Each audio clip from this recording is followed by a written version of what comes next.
wa Ta'ala yang telah memberikan kita begitu banyak nikmat, nikmat iman, nikmat Islam, nikmat sehat, nikmat hidayah.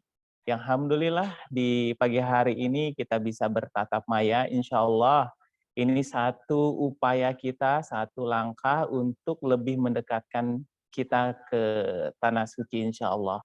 Bapak Ibu sekalian, menurut jadwal, insya Allah Bapak, Bunda, Ayah, Bunda sekalian akan melaksanakan ibadah umroh di tanggal 14 Januari. Semoga Allah Subhanahu wa Ta'ala memudahkan langkah kita, ikhtiar kita hingga sampai di tanggal tersebut dan kita semua dalam keadaan sehat, dalam keadaan yang terbaik untuk bisa bertandang ke Baitullah. Salam serta salam tak lupa pula kita haturkan kepada junjungan kita Nabi besar Muhammad Sallallahu Alaihi Wasallam beserta keluarganya, sahabatnya, serta para umatnya hingga akhir zaman kelak. Dan insya Allah kita sebagai umat yang rindu sekali dengan Rasulullah, ya nanti kita di Madinah kita akan mengunjungi makam Rasulullah, kita akan menyapa Rasulullah, memberikan salam kita di depan makam Rasulullah. Mudah-mudahan kita juga menjadi umat yang di akhirat kelak, ya kita berada di belakang panji-panji Rasulullah Sallallahu Alaihi Wasallam. Baik Bapak Ibu sekalian, sebelum kita mulai, ada baiknya kita bacakan suratul Fatihah, terutama untuk guru-guru kita, orang-orang tua kita, keluarga kita, keturunan kita, murid kita, dan semua orang yang menjadi sahabat terdekat kita. Semoga Allah Subhanahu wa Ta'ala meringankan ikhtiarnya, memudahkan masalahnya, dan juga mengabulkan hajat-hajatnya. Biniatil qabul wa syafaati rasul wa taisirul Fatihah. A'udzu billahi minasyaitonir rajim. Bismillahirrahmanirrahim. Alhamdulillahirabbil alamin arrahmanir rahim maliki yaumiddin. Iyyaka na'budu wa iyyaka nasta'in ihdinas siratal mustaqim siratal ladzina an'amta 'alaihim ghairil maghdubi alaihim waladdallin. Amin. Baik Bapak Ibu sekalian, alhamdulillah tadi saya menyapa ada yang Bu Titin sedang sholat duha, alhamdulillah. Ini satu ritual, satu kebiasaan yang nantinya juga akan terus kita lakukan ketika kita berada di Masjidil Haram, ketika kita berada di Masjid Nabawi. Hari ini kita sholat di rumah masing-masing. Insya Allah dalam sepekan ke depan, bila Allah memudahkan, insya Allah kita akan beribadah, entah itu sholat sunnah atau sholat wajib, ya di Masjidil Haram dan di Masjid Nabawi, di mana dalam satu hadis sahih diriwayatkan bahwa ibadah di Masjidil Haram pahalanya 100.000 kali dibandingkan dengan ibadah-ibadah di masjid yang lain. Atau di Masjid Nabawi pahalanya 1.000 kali dibandingkan sholat di masjid yang lain. Alhamdulillah, mudah-mudahan kita bisa segera ke sana dan kita bisa mendapatkan berlipat-lipat pahala dari Allah Subhanahu wa Ta'ala. Baik Bapak Ibu sekalian, sambil menunggu rekan-rekan kita yang lain, harusnya ada minimal 20 orang yang hadir di pagi hari ini, tapi kita masuk ke dalam materi yang nantinya insya Allah akan disampaikan oleh Ustadz Saiful Bahri. Maka mari sama-sama kita bacakan terlebih dahulu surat Al-Waqiah. Baik, surat Al-Waqiah ini surat ke-56. Bila mana Bapak Ibu sekalian kebetulan sedang dekat dengan Al-Quran, boleh sama-sama nanti kita membacanya.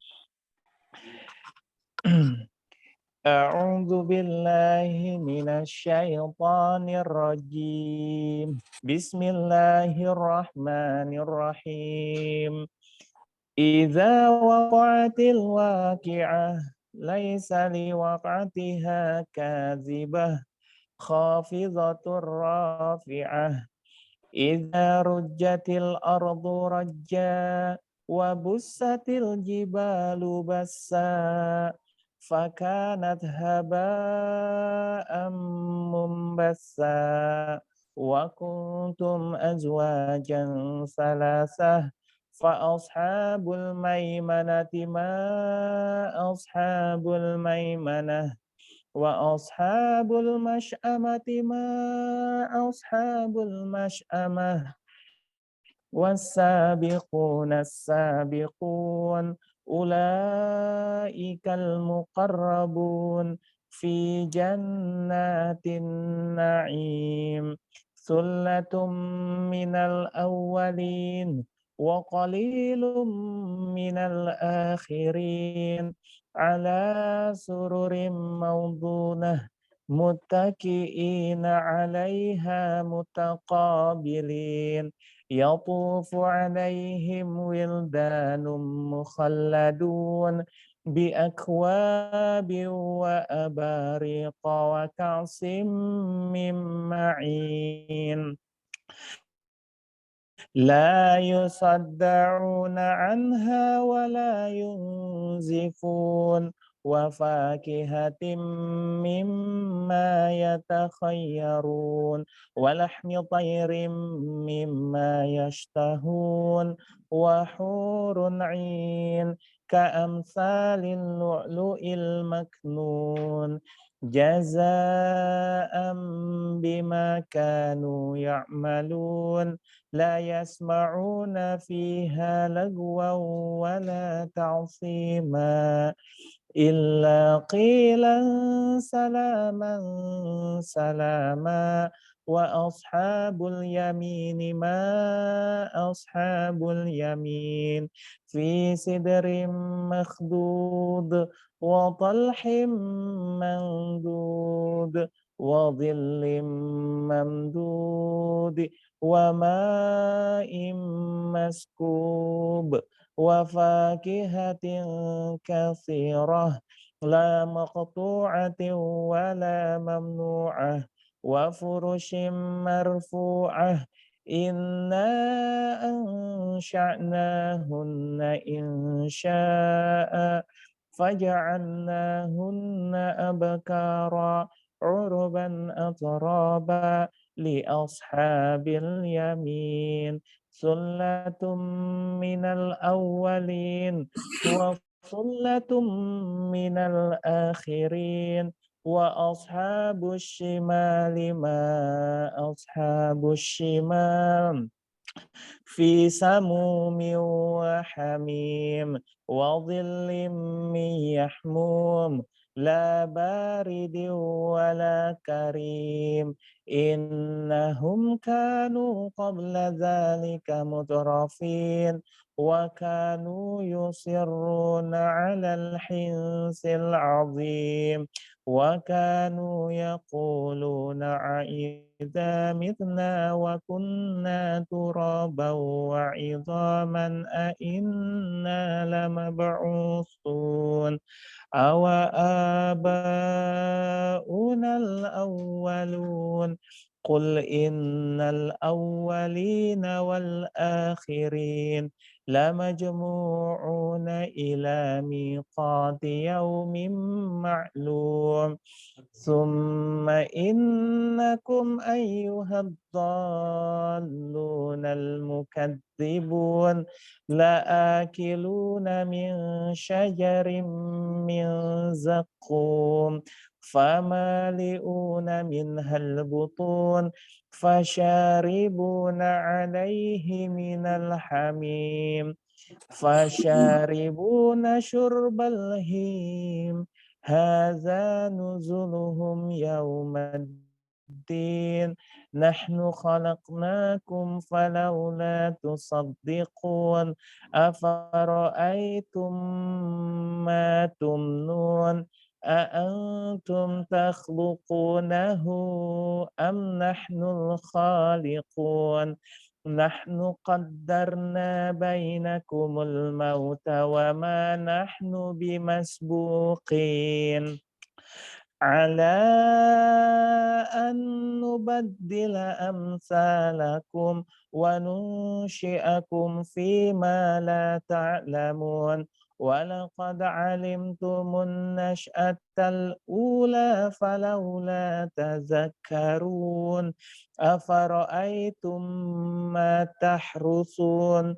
أأنتم تزرعونه أم نحن الزارعون لو نشاء لجعلناه هطاما فظلتم تفكهون إنا لمغرمون بل نحن محرومون أفرأيتم الماء الذي تشربون أأنتم أنزلتموه من المزن أم نحن المنزلون لو نشاء جعلناه أجاجا فلولا تشكرون أفرأيتم النار التي تورون أأنتم أنشأتم شجرتها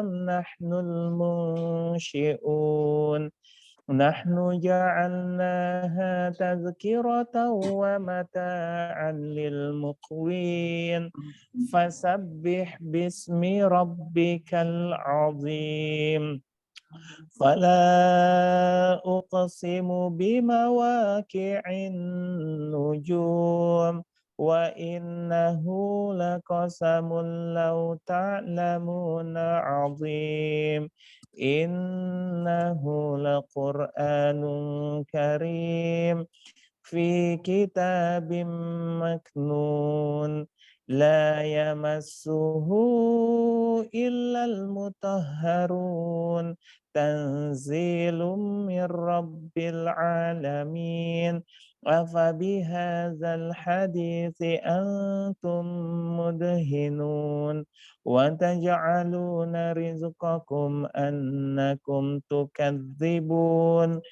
فلولا إذا بلغت الحلقوم وأنتم حينئذ تنظرون ونحن أقرب إليه منكم ولكن لا تبصرون فلولا إن كنتم غير مدينين ترجعونها إن كنتم صادقين فأما إن كان من المقربين فروح وريحان وجنة نعيم وأما إن كان من أصحاب اليمين فسلام لك من أصحاب اليمين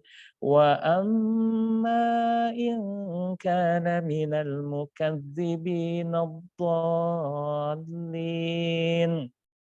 فنزل من حميم وتصلية جحيم إن هذا لهو حق اليقين فسبح باسم ربك العظيم Sadaqallahul azim. Baik Bapak Ibu sekalian, alhamdulillah kita telah selesai membacakan surat Al-Waqiah. Semoga apa yang kita baca mendapatkan pahala di sisi Allah Subhanahu wa taala. Baik, langsung saja barangkali Bapak Ibu sekalian, kita akan mulai manasik di pagi hari ini yang insya Allah akan disampaikan oleh Ustadz Saiful Bahri LC. Beliau pembimbing haji dan umroh di Daku Travel sekaligus pengasuh Pondok Pesantren Darul Quran Pusat Putra. Kepada beliau kami persilahkan.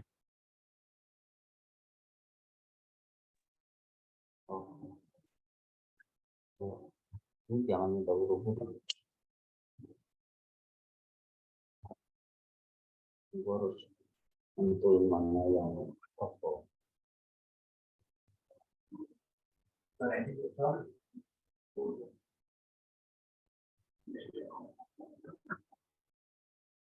Materinya ada.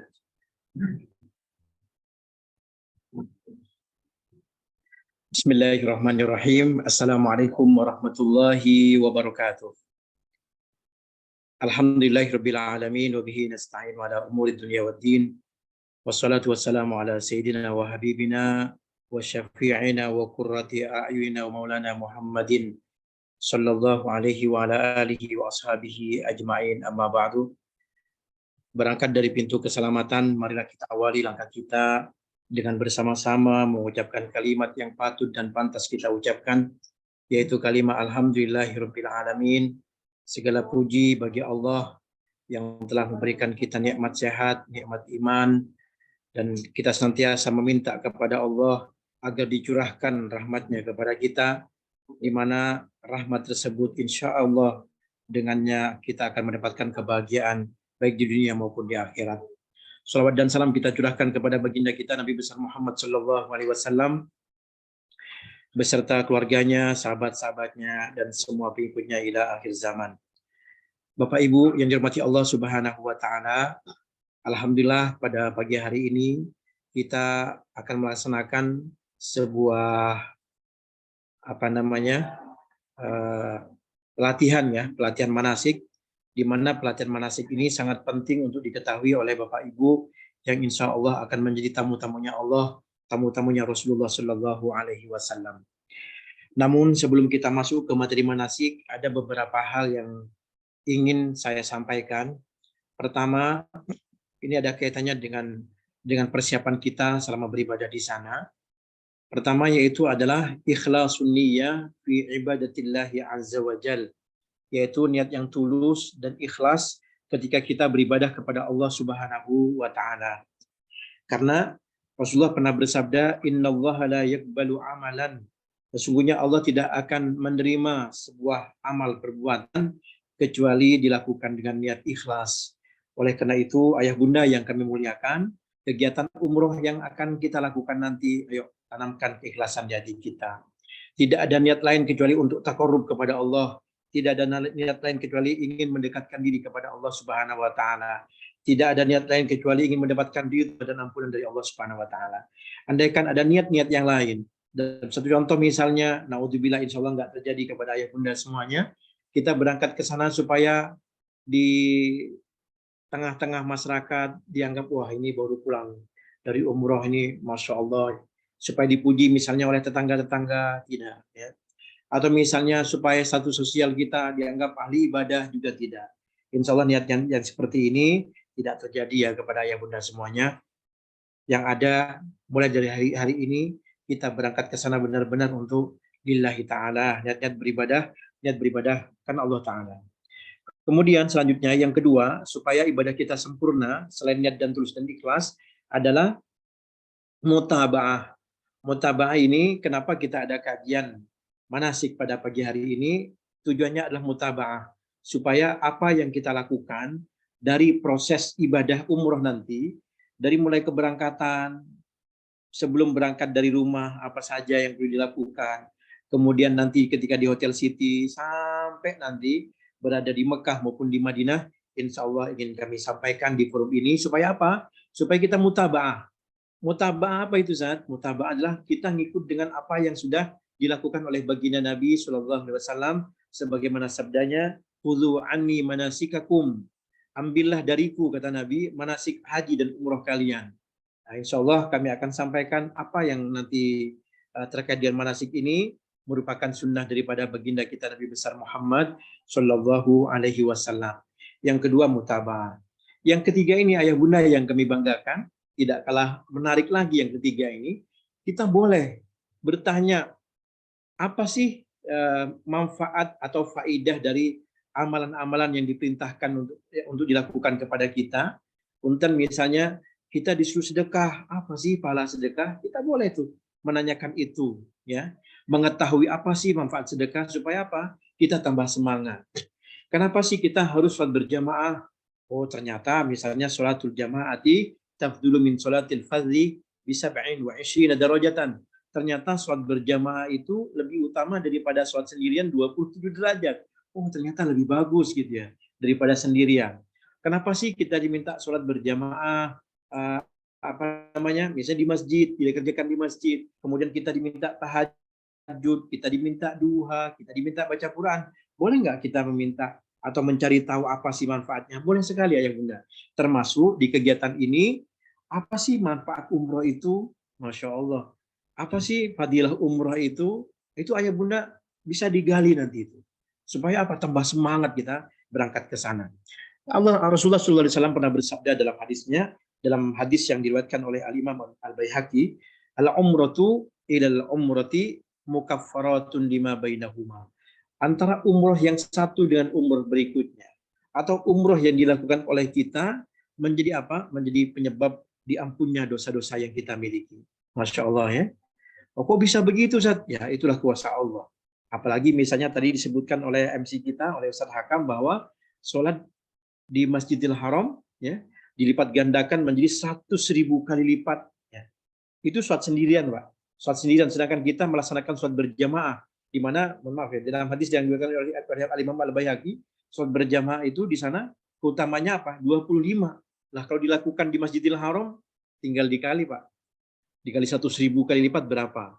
Yang satu sholat sendirian aja dibalas dengan 100.000 kali lipat, bagaimana seandainya keutamanya 25?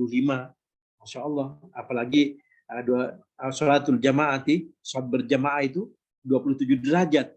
Di mana kata Ibnu Abbas, antara satu derajat dengan derajat lainnya, itu perjalanan 500 tahun. Oh, kayak apa itu, Pak? Masya Allah, itu kan luar biasa. Insya Allah tentang keutamaan-keutamaan ini nanti akan kita sampaikan. Misalnya, sholat berjamaah di masjid. Satu waktu aja bisa seperti apa? Sholat lima waktu di masjid, di Masjidil Haram, sama seperti 277 tahun, Pak. 55 hari, kalau nggak salah ya. 277 tahun, 55 hari. Itu baru satu hari, Pak. Bagaimana seandainya kita sampai 5 hari di sana, 4 hari di sana, tinggal dihitung aja.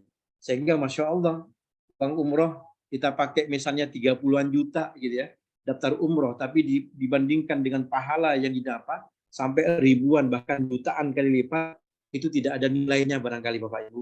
Kalau kita hitung masa nilai ya, dengan pahala yang didapatkan di sana, keutamaan sholat di Masjidil Haram, belum lagi misalnya kita puasa nih sehari di Mekah, di kota suci Mekah, ayah bunda sempat puasa sehari. Itu pahalanya seperti apa? 100.000 kali puasa, 100.000 hari puasa. Padahal Masya Allah ya, kita saat ini dikasih umur sampai 50 tahun ya. Kita puasa dari umur misalnya 15 tahun. Tinggal dihitung sampai sekarang puasa Ramadan berapa kali nggak gitu. Berapa kali kita melakukan puasa Ramadan. Nah, sedangkan kita sehari saja di sana bisa seperti 100.000 hari. Seandainya di Madinah dilakukan sama kayak 1.000 hari. Masya Allah. Ini luar biasa. Kemudian fadilah sedekah juga Bapak Ibu. Sedekah 1 rial. Sedekah 1 rial di tanah suci Makkah. Itu pahalanya seperti apa? 100.000 rial. Karena didapat gandakan 100.000 kali. Nah seperti ini ayah bunda. Boleh tuh apa sih keutamaannya? Silahkan nanti diperbanyak lagi. Bisa dari sekarang baca-baca dulu gitu kan. Oh iya, sholat di Masjidil Haram apa sih yang dilakukan? Nah, yang dilakukan oleh ayah bunda nanti di sana itu memperbanyak amalan-amalan yang tidak dilakukan di Indonesia. Oh Ustaz, emang ada Ustaz? Ada. Apa? Tawaf ya. Tawaf itu nggak ada Pak, kecuali di sana Pak. Kalau ayah bunda datang ke mall Indonesia atau mall-mall di kota-kota terdekat ayah bunda semuanya, keliling sampai seharian itu nggak dihitung sebagai pahala tawaf. Tapi kalau tawaf di Mekah Al-Mukarramah, di sisi Ka'bah ya, tawaf di sana kita dapat berpahala. Masya Allah berapa rahmat yang Allah turunkan kepada ayah bunda semuanya kita ketika tawaf di sisi Ka'bah. Ya, Ustadz emang kalau kita masuk ke mall nggak dapat pahala? Dapat pahala. Pahalanya apa? Kata Nabi, barang siapa yang masuk ke pasar kemudian membaca la ilaha illallah wahdahu la syarikalah lahul mulku wa lahul hamdu hayyun yuhyi wa yumit wa huwa hayyun la yamut biyadihil khair wa huwa ala kulli syai'in qadir. Ini doa masuk pasar ya bunda. Kalau doa demikian kata Nabi, barang siapa yang masuk ke pasar kemudian membaca doa yang barusan saya baca, maka Allah akan membangunkan rumah di surga. Masya Allah. Itu akan dihitung sebagai pahala. Makanya tidak ada amalan yang diperintahkan oleh baginda Rasul kepada kita semuanya kecuali benar-benar ada nilai pahalanya di sisi Allah Subhanahu wa taala. Termasuk umroh ya. Umroh yang sebentar lagi hitungan hari ayah bunda akan lakukan itu. Itu yang ke berapa? Yang ketiga, yang pertama apa tadi? Yang pertama ikhlas, niat yang tulus dan ikhlas. Kemudian yang kedua mutaba'ah, apa yang kita lakukan sesuai dengan apa yang dilakukan oleh Nabi kita SAW. Yang ketiga, kita mencari informasi tentang manfaat-manfaat daripada umroh yang akan ayah bunda lakukan. Termasuk ada manfaat yang lain ayah bunda yang kami muliakan. Disebutkan yang tadi disebutkan bahwa orang yang melakukan ibadah umroh akan diampuni dosa-dosanya oleh Allah Subhanahu wa taala kecuali dia melakukan dosa-dosa besar, ya. Al-umratu ilal umrati mukaffaratun lima bainahuma. Antara umroh dengan umroh lainnya Allah akan ampuni dosa-dosanya, ya. Idza ujtinab al-kabair, ketika dia menjauh dari dosa-dosa besar, tidak berzina, ya kan? Kemudian tidak melakukan perselingkuhan, itu termasuk zina, tidak meninggalkan sholat, kemudian meninggalkan riba, dosa-dosa besar seperti itu silakan ditinggalkan, jangan dilakukan, maka dosa-dosa yang lain insya Allah dengan umrohnya ayah bunda semuanya akan Allah hapus semuanya itu semua. Ya. Kemudian yang kedua di antara fadilah umroh itu Allah akan menghilangkan kesusahan, fitnah, kebingungan, kegundahan, kesulitan apapun yang ayah bunda alami, ya, itu akan dihilangkan oleh Allah Subhanahu wa taala dengan ayah bunda melakukan ibadah umroh. Yakini itu ayah bunda. Kenapa? Disebutkan oleh dalam sebuah hadis bahwa orang yang melakukan ibadah umroh, Allah akan mengangkat kesusahannya sebagaimana Allah mengangkat karat dari besi yang dipanasi. Jadi besi kalau dipanaskan itu kan kalau di tempat terus akan hilang itu karat-karatnya itu. Maka kita yang punya kesulitan hidup, punya kesusahan, punya kegundahan akibat ini dan itu segala macam, bawa aja umroh. Insya Allah Allah angkat itu semuanya. Ada seorang syekh di Madinah Al-Munawwarah namanya Syekh Muhammad Asy-Syinkiti, ya. Syekh Muhammad Asy-Syinkiti ini kalau kedatangan tamu ke beliau, datang ke beliau, "Wahai Syekh, saya punya masalah, apa yang harus saya lakukan?" Umroh. "Wahai Syekh, saya punya utang, apa yang harus saya lakukan?" Umroh. "Wahai Syekh, saya belum punya jodoh, belum punya keturunan, apa yang harus saya lakukan?" Umroh. "Wahai Syekh, saya punya dagangan, saya pengen meningkat, dagangan saya pengen punya hajat ini itu segala macam, apa yang harus saya lakukan?" Umroh. Jadi jawaban beliau itu Syekh Muhammad Asy-Syinkiti mintanya umroh saja. Ada sebuah kisah ya bunda, beliau pernah menceritakan begini, ada penduduk Madinah, ya, suami istri yang punya 3 orang anak perempuan. Ini perempuan semuanya nih, anaknya 3-tiganya perempuan dan sudah berkeluarga. Namun anak yang terakhir yang nomor 3 ini, beliau ini suka mengalami KDRT, ya, mengalami kekerasan lah dari suaminya. Kemudian dia nangis, sudah nggak kuat, kadang ada bekas pukulan lah, luka dan lain sebagainya. Beliau melapor ke orang tuanya karena nggak kuat gitu ya dengan sikap suaminya. Kemudian orang tuanya terenyuh dengan apa yang diceritakan oleh anaknya ini. Beliau datang ke Syekh Muhammad Asy-Syinkiti. "Wahai Syekh, saya punya anak 3. Tiga-tiganya menikah, kemudian anak yang terakhir ada masalah keluarga, mengalami kekerasan dari suaminya. Apa yang harus saya lakukan, wahai Syekh, sebagai orang tua?" Nah, apa kata beliau? "Kamu itu tinggal di Madinah. Tinggal bawa mobil kamu, berangkat ke kota Mekah, udah tawaf sa'i tahallul umroh. Ya. Minta di depan Ka'bah. Itu pintu gerbang itu. Di rumahnya Allah Subhanahu wa taala. Berdiri di situ, ketuk tuh pintu Ka'bah itu. Gedor tuh Ka'bahnya itu, minta kepada Allah apa yang menjadi hajatmu."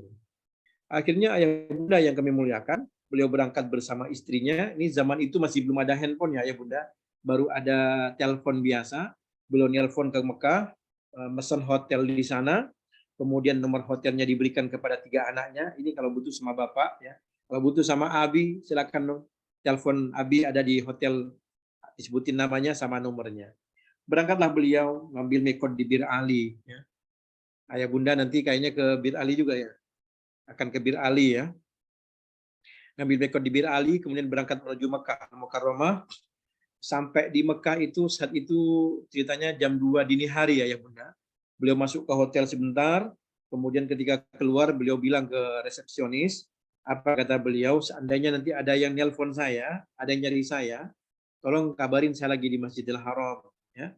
Soalnya nomor telepon hotel ini saya berikan ke anak saya. Baik, ya Mbak, disampaikan, baik nanti akan kami sampaikan kalau ada yang nelpon. Beliau berangkat Pak. Tawaf sa'i tahlul selesai dilakukan. Kemudian selama perjalanan tawafnya perjalanan sa'inya, kemudian habis tahallul beliau datang lagi, tanggung nih mas, sholat subuh, beliau subuhan di situ berjamaah, habis subuh tawaf lagi di sana, kemudian dia berdoa kepada Allah di depan Ka'bah, di depan Multazam dia berdoa, ya Allah,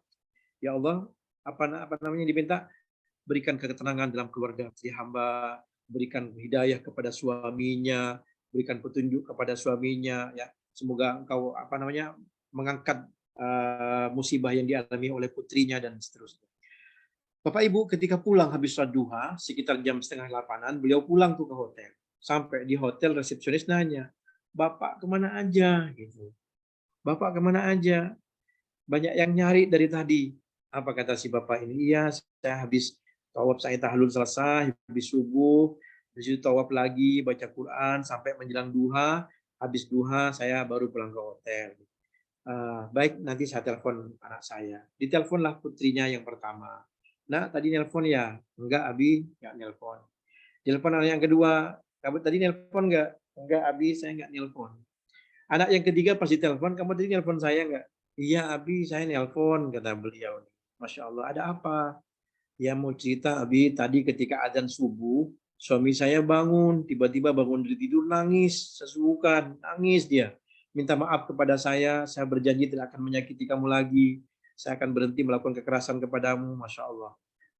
Dia minta maaf kepada istri. Langsung diijabah oleh Allah Subhanahu wa Ta'ala. Oleh karena itu, ayah bunda, ayo yang berangkat ke sana, pastinya ayah bunda bukan hanya niat beribadah saja, ada segudang, ya, ada segudang doa. Ya.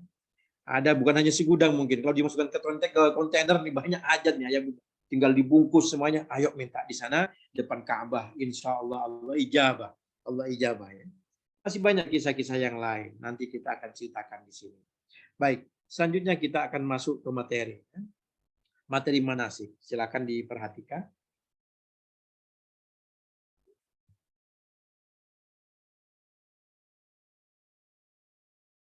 Saya share materi dulu. Baik.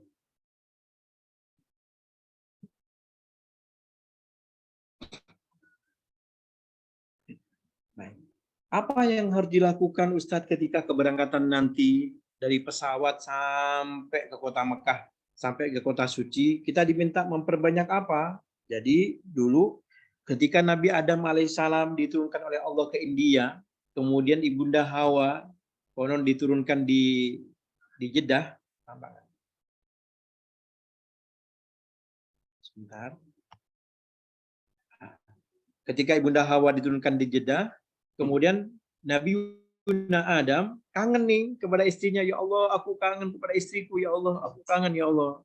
Ya, apa kata Allah kepada Adam? Izhab ila ardil Arab, pergilah kamu Adam ke negeri padang pasir, negeri yang banyak padang pasirnya.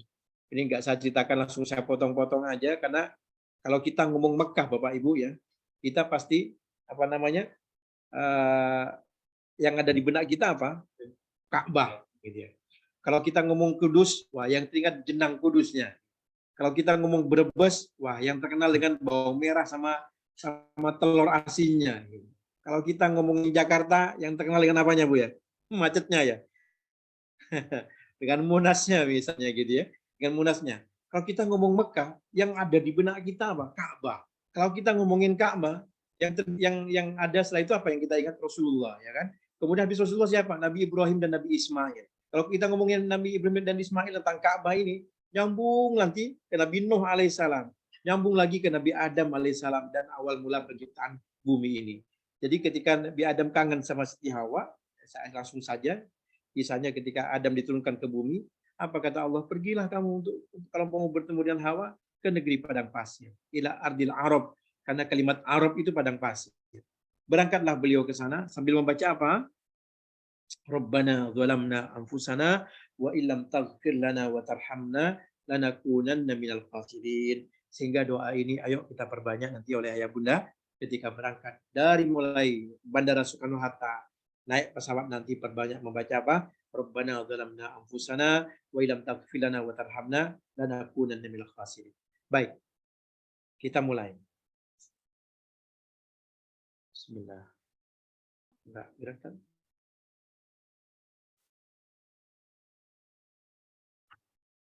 Agak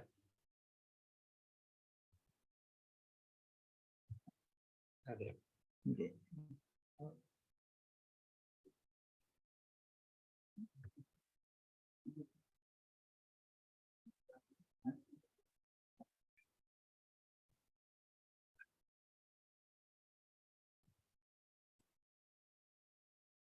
Sebentar ya Bunda, ada ini kendala teknis sebentar.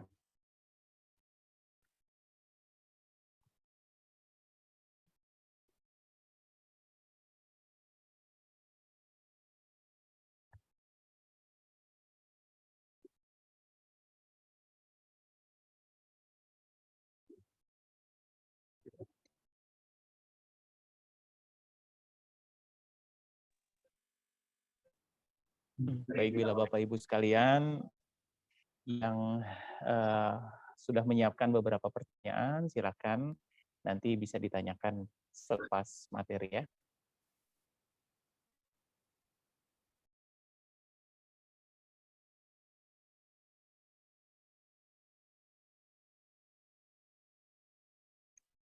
Oke.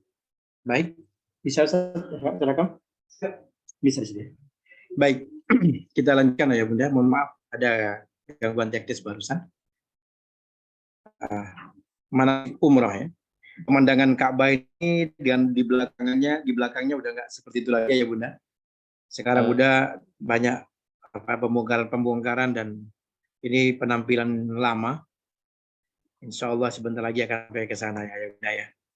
Baik, langsung saja. Macam-macam ibadah. Macam-macam ibadah. Ada ibadah jismiyah. Jismun dalam bahasa Arab artinya badan.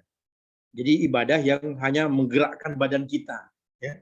Badan aja dipakai kita. Ya. Yang kedua ada ibadah maliyah. Harta. Ya. Harta duit ayah bunda kepake nih. Dipakai untuk ibadah ini. Ada juga ibadah qalbiyah. Hati. Apa contohnya? Contoh misalnya ibadah jismiyah. Ibadah yang dilakukan seseorang dengan dirinya seperti sholat, melibatkan badan kita. Ya. Kemudian juga ada puasa, badan kita dipakai gitu. Membaca Al-Quran, kita buka kertas, kita pakai mata kita, badan kita yang dipakai. Kemudian ada ibadah maliyah. Ibadah yang dilakukan seseorang dengan hartanya seperti zakat. Ya. Ada sedekah, ada membayar kafarat. Misalnya nanti di sana, iya Ustadz, saya melakukan pelanggaran ihram nih. Apa yang harus saya lakukan? Ya bayar ngasih makan 6 orang miskin. Ya. Berapa satu orangnya? 15 real. 15 real kali 6 berapa? 90 real. Nah, seperti itu. Nah, ini membayar kafarat itu ibadah dengan harta kita. Baik. Selanjutnya yang ketiga ada ibadah qalbiyah.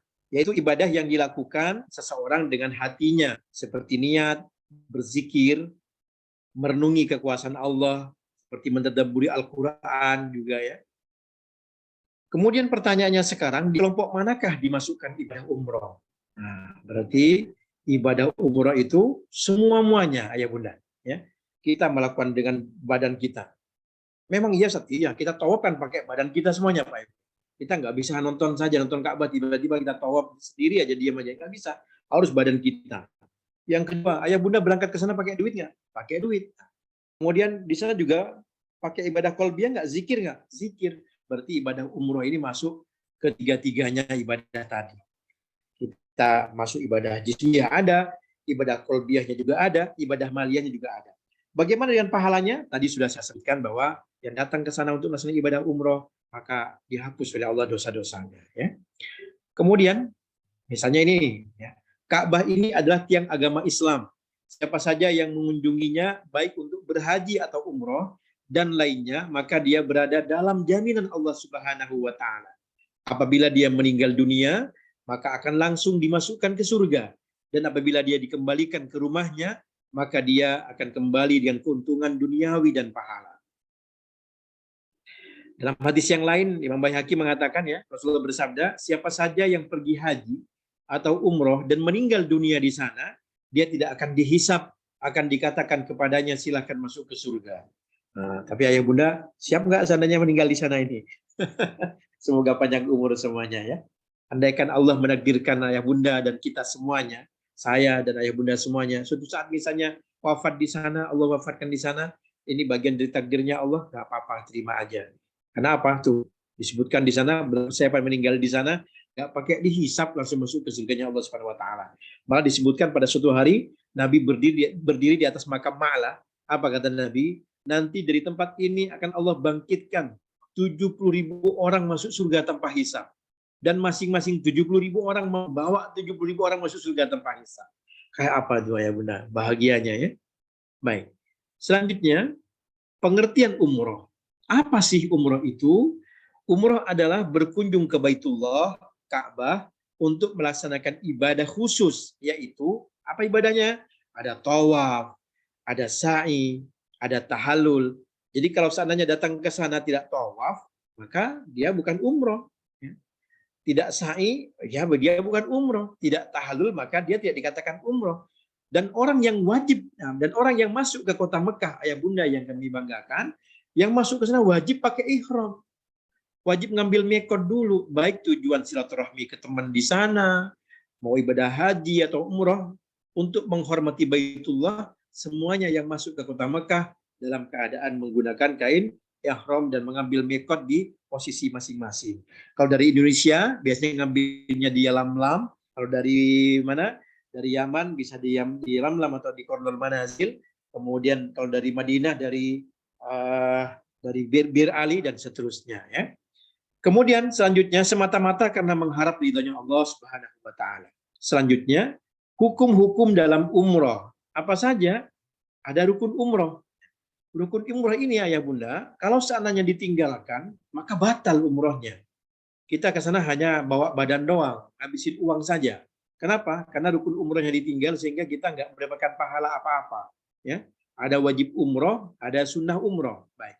Apa rukun umroh? Rukun-rukun umroh adalah perkara yang harus dikerjakan dalam umroh apabila ditinggalkan umrohnya tidak sah. Ya. Jadi ke sana udah menyampaikan diri saja tapi nggak dapat pahala karena nggak sah umrohnya. Jadi kayak jalan-jalan biasa. Ya. Kemudian yang apa saja sih rukun umroh itu? Niat umroh. Ada niat tuh dari sekarang, tancapkan niatnya. Yang kedua tawaf. Nah, nanti niatnya juga akan dibaca ketika di Bir Ali ya. Kemudian tawaf, sa'i, tahallul dan tertib. Maksud tertib gimana Ustadz? Ustadz, saya ke sana mau tahallul dulu dah. Mau ke tempat cukur rambut, kalau rambut saya rapi nanti saya baru mau tawaf. Nah, nggak boleh. Ustadz, saya mau sa'i dulu Ustadz, karena di sa'i kan adem nih Ustadz ya. Kalau tawaf kan siang-siang kayaknya panas, saya mau sa'i dulu baru tawaf. Nggak bisa. Harus tertib niat umroh, tawaf, sa'i dan tahallul. Baik. Kemudian wajib-wajib umroh. Apa sih wajib umroh itu? Perkara yang harus dikerjakan dalam umroh, tapi apabila ditinggalkan dapat diganti dengan dam. Dan umrohnya sah. Dam apa Ustaz? Emang dam tempat waduk? Enggak, dam ini denda Bapak Ibu ya. Dam. Dam ini motong. Motong. Tapi ada banyak macam-macam dam nanti. Nanti akan kami jelaskan di sini.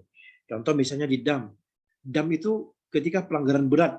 Contoh misalnya suami istri melakukan hubungan pas lagi pakai ihram, lagi proses ihram nih, mampir ke hotel sebentar, tiba-tiba melakukan hubungan, itu harus potong onta, ya.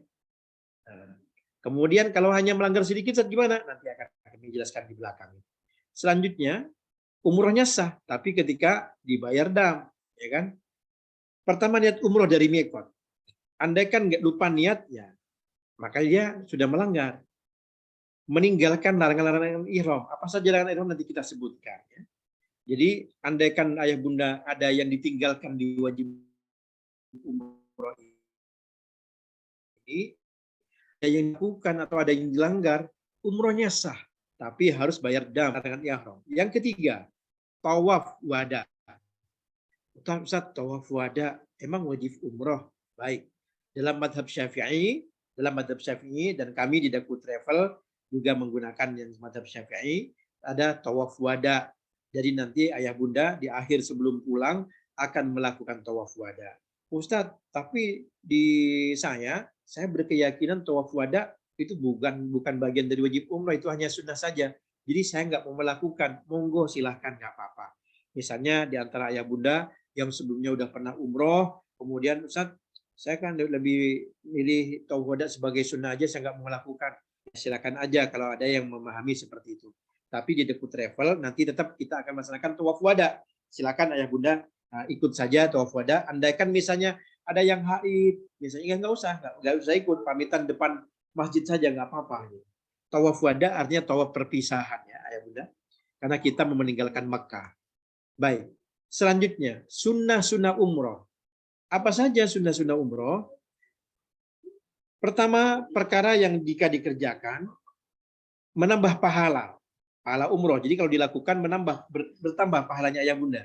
Dan apabila ditinggalkan tidak mengganggu keabsahan umroh. Nah, saya lupa ini melakukan sunnah-sunnahnya, umroh saya batal nggak? Nggak batal.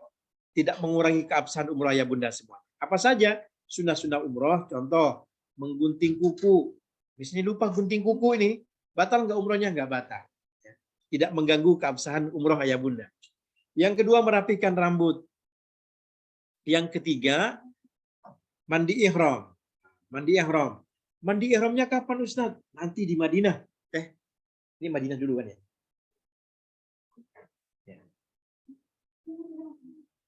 Ya, kalau nggak salah rutenya ini Madinah dulu atau Mekah dulu ya? Kayaknya Madinah dulu ya.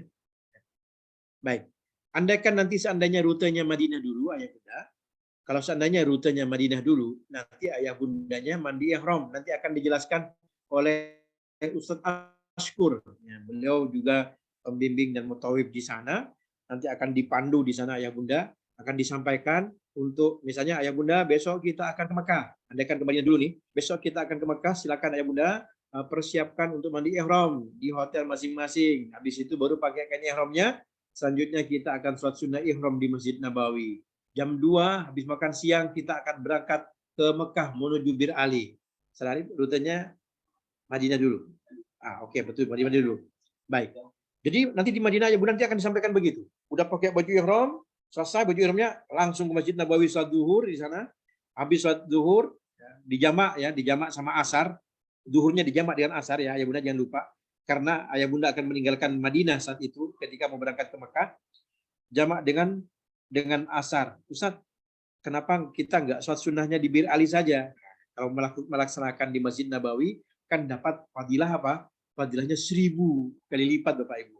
Ya, jadi pakai kain ihram, kemudian sholat di Masjid Nabawi. Nanti setelah makan siang akan bergerak menuju Makkah Al-Mukarramah. Tinggal baca niat saja nanti di Bir Ali. Sampai di Bir Ali, tinggal baca niatnya saja. Habis itu langsung berangkat ke kota Makkah Al-Mukarramah. Insya Allah akan sampai Mekah kemungkinan ya menjelang Isya atau Ba'da Isya. Ya. Akan sampai ke Mekah, akan langsung masuk ke hotel nanti di sana. Ya. Baik, ini sunnah-sunnahnya, ada mandi ihram. Ya.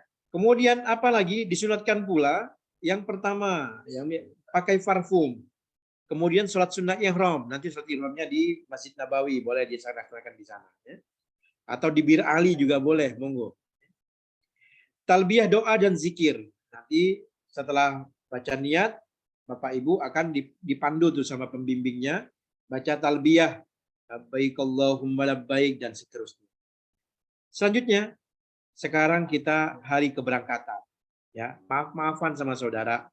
Ya, undang tetangga, ada syukuran misalnya. Ya, Ustaz, emang dulu diajarkan? Enggak, memang tidak dilakukan di zaman dulu. Tapi ayah bunda, ini kan disunahkan kita minta maaf.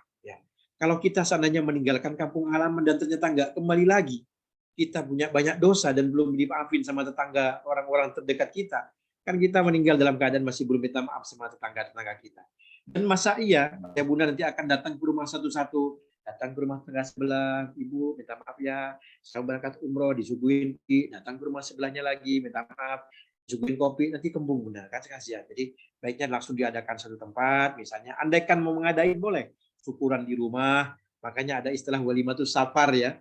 Ada yang melaksanakan walimatus safar, tujuannya apa? Tujuannya pertama untuk sedekah, ya, untuk sedekah. Dapat pahala nggak? Dapat pahala sedekah.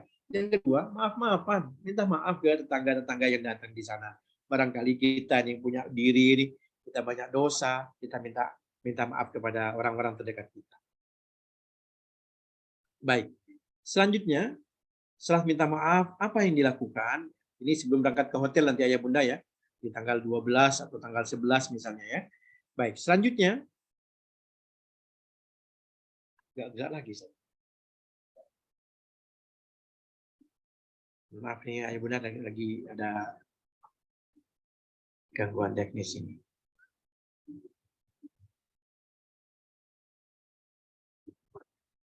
Oke.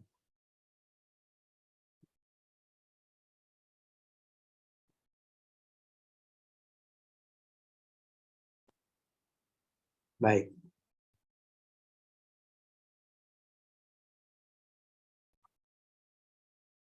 Iya. Minta maaf dan minta didoain dari keluarga dan kerabat. Jadi dikumpulkannya, kadang ada jemaah yang mengadakan walimatus safar itu, ada yang mau haji, mau umroh, di antaranya apa? Minta didoain, ya kan? Insya Allah nggak akan apa namanya ketika nggak dinajal seperti itu nggak apa-apa, boleh-boleh saja, ya. Baik. Selanjutnya, sholat sunnah safar. Silakan di rumah nanti sholat sunnah safar sebelum berangkat ke Jakarta. Sebelum berangkat ke Tangerang, silakan sholat sunnah safar. Bagaimana caranya saat usolli sholat safar rakaataini ta'ala. Saya niat sholat sunnah safar 2 rakaat karena Allah Ta'ala. Ada di buku panduan yang sudah Ayah Bunda pegang ya. Kemudian doa bersama boleh minta didoain sama kiai, sama ustadz, sama habib, sama ya mungkin doa sendiri nggak apa-apa, doa bersama dengan keluarga di rumah. Kemudian setelah itu Bandara Madinah ke Hotel Madinah. Maaf, ini rute kita nanti dari Jeddah menuju ke Madinah ya. Baik. Sebentar. Tulisannya. Nah, ini cara berpakaian ihram. Nanti saya jelaskan, ini untuk yang laki-laki, yang sebelahnya untuk perempuan.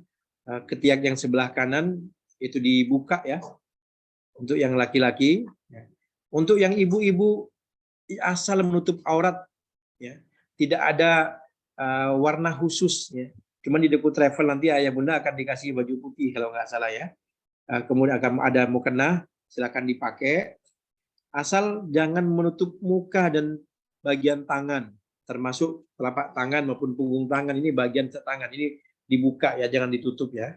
Tangan kita, kemudian muka kita, dan pakai kaos kaki itu untuk ibu-ibu. Tapi kalau untuk bapak-bapak, ya silakan menggunakan 2 kain yang sudah diberikan oleh Deku Travel.